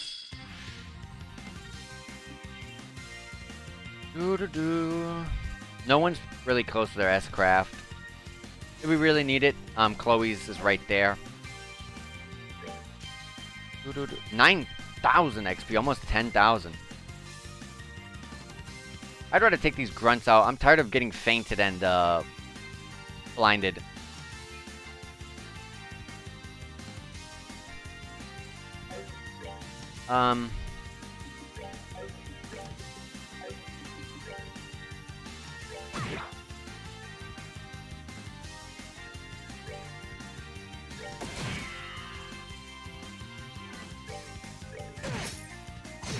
Okay. Holy crap, full screen AoE arts, and it's fast. It's fast, I can't do anything about it. Oh, wait, she has an impede? Oh, just out my range! Really? Well, we can at least, debuff him, so it doesn't hurt so hard.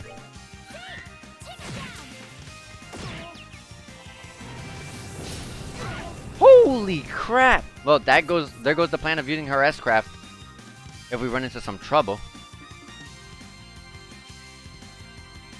Okay. Hey, reviving bombs now do 1000 HP? Oh my god, what a blessing. We're good to go.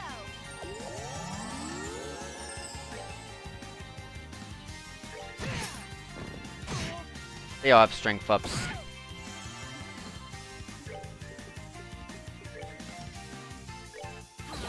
I'm stopping that.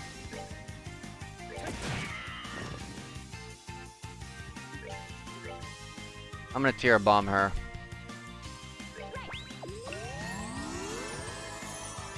He's just gonna spam that. Okay. What I'm gonna do is I'm gonna let a Gate and Estelle just keep impeding. Oh my gosh. Holy crap. No.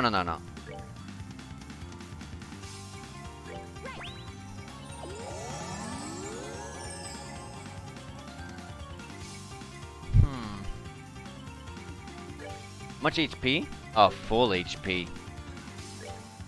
We really gotta focus Colonel Sid here.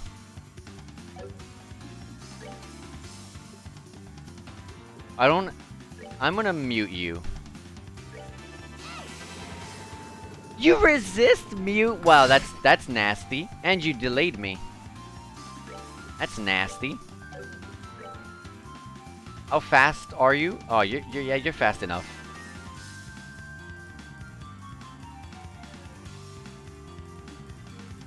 It's not the biggest heal in the world.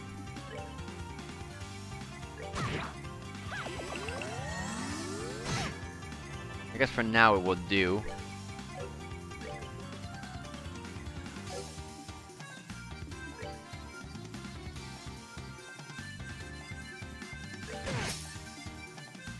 He did not get impeded because I do have impede 2 on him.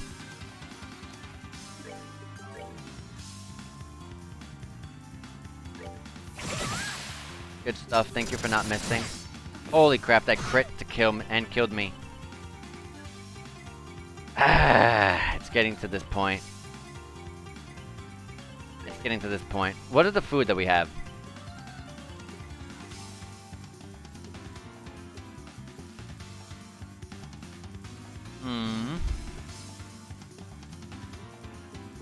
I don't have anything that increases CP. Besides using a Zerum powder. I'm gonna have to use this.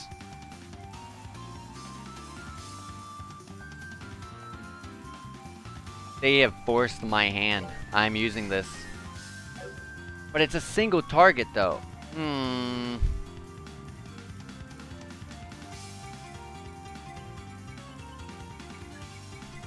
Single target. Who would I use it to? Who would I give it to?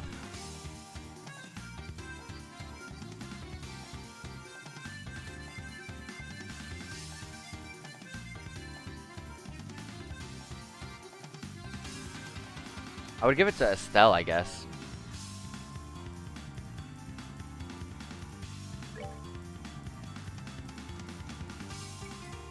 What I'm actually gonna do here is... Okay.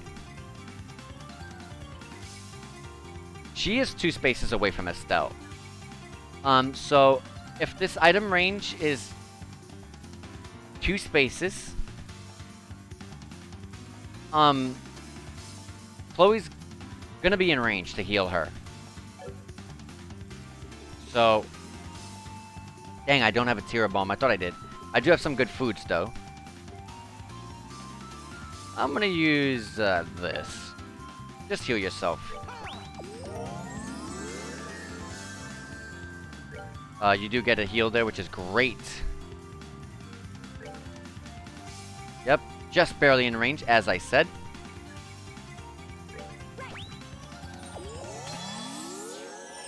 Arc Prominence. It's okay, it's okay.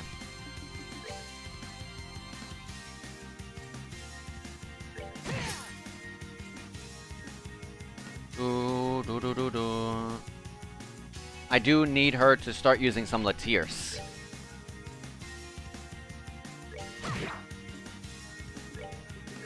I'm sorry to keep like Olivia in the back, but I really need to stop this guy from just spamming this stuff.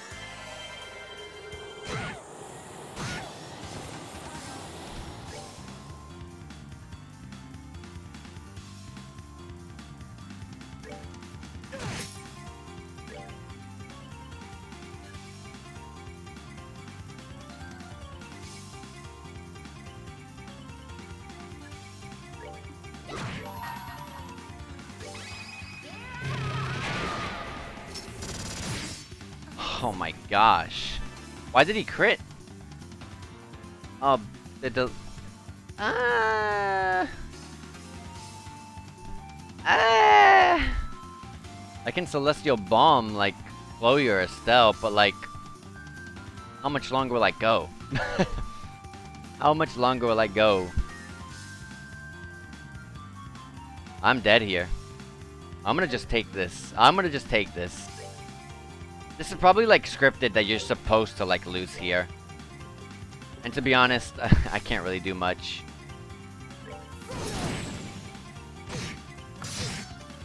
And I got delayed. There I go. Ow, ow. We lost, huh? Unfortunately. Damn it, we're pathetic. Can't believe we got beat like that. Our defeat is absolute. Even our spirits had the wind knocked from them. No, being able to fight like that well, back-to-back battles is still quite impressive. You've been more than enough of a model for our soldiers. Man, I really wanted to win that. I wanted to win that. But he's just super fast. He goes so fast on the timeline for doing full screen, absolute crazy arts. Do we get arts like that? Please? I think you were the model here. Hate to admit it, but we learned a fair bit ourselves. Yeah, I don't think we've ever got impounded by arts like that before. Maybe we should give our orbment setup another look. I mean, when we get further into the game and we can start actually getting our stuff better, but also we could work on a little bit ourselves right now, I guess.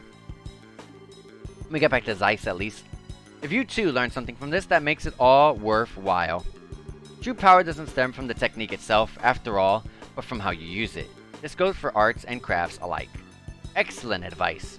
Members of the Royal Army trained to improve ourselves no less than bracers, and we fully intend to continue doing so. And for the sake of lasting peace in this kingdom, yeah, we're gonna keep training as well. If the chance comes up, I'd love another shot.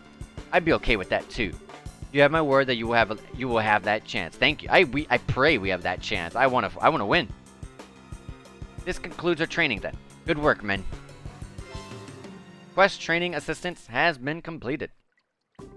Friends, thank you for coming out here today. I'm sure we'll have more to ask of you in the future. I hope we can expect similar results when that time comes. You bet, Colonel Sid. We were planning on helping out you army guys as much as possible anyways. You need anything? Just contact the guild anytime. You have my thanks. Now if you'll pardon me. I love how such a massive change things have become from, oh god, it's the army brats again. You know, army brats again. You know, it's like always dissing the army. Now it's like, alright, now we're good buds. Just funny to me. Anyways, let's get back to Zeiss. I'm just gonna run past these enemies because this would... Well... I was gonna say I will fight whatever enemies run to me, like that one. But then I saw how many enemies were on the screen and I was like, yeah! Fighting this with no crafts, you know, I'm okay. Like, this is fine. 3 enemies, whatever. We'll use it to gain back our CPs that we used up. I should let Chloe attack that one that was dying. Alright, guys. Can we please not die to these sheeps?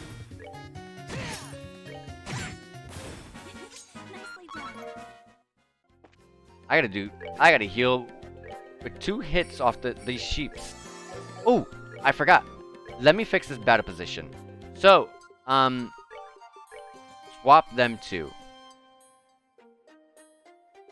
And, I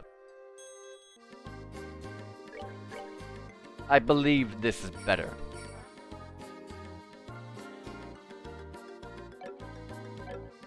That sounds better to me. I could have, like, fixed it up, like, maybe Olivia's a little bit behind me and something like that, but I kind of like it being in a line, so that way we don't get hit with line AoEs right off the bat.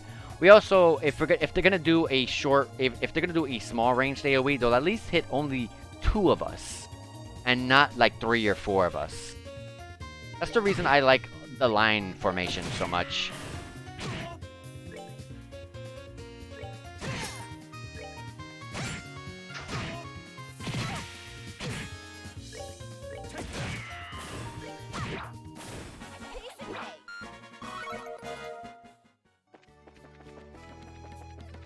Good. Whoops. Oh my gosh. Let me just move. Too many enemies are running to me.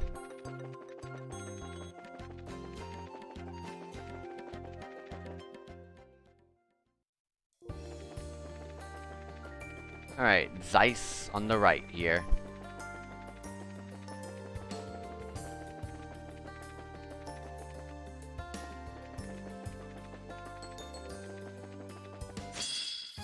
Oh my gosh. And of course the pink sheep was there.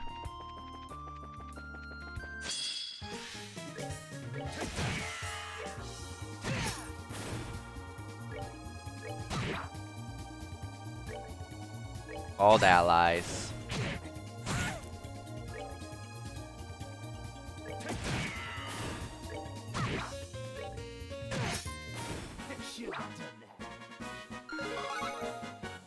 Alright, Neko Dave, take care and hope you have a good day. See ya.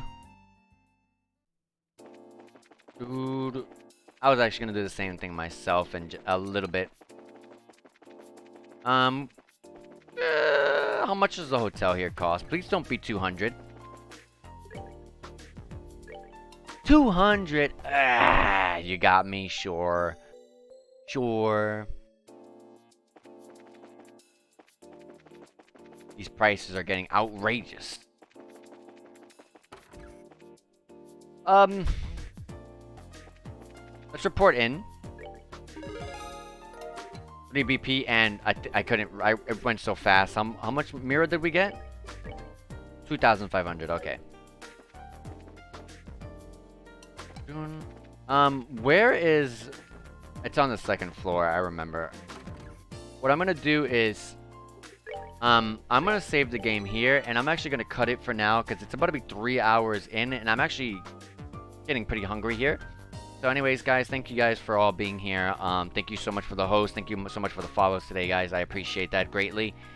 Anyways, guys, also, if you want to keep seeing more of this playthrough of mine, or you want to keep saying, hey, thank you 50 Mirror Gaming for the follow.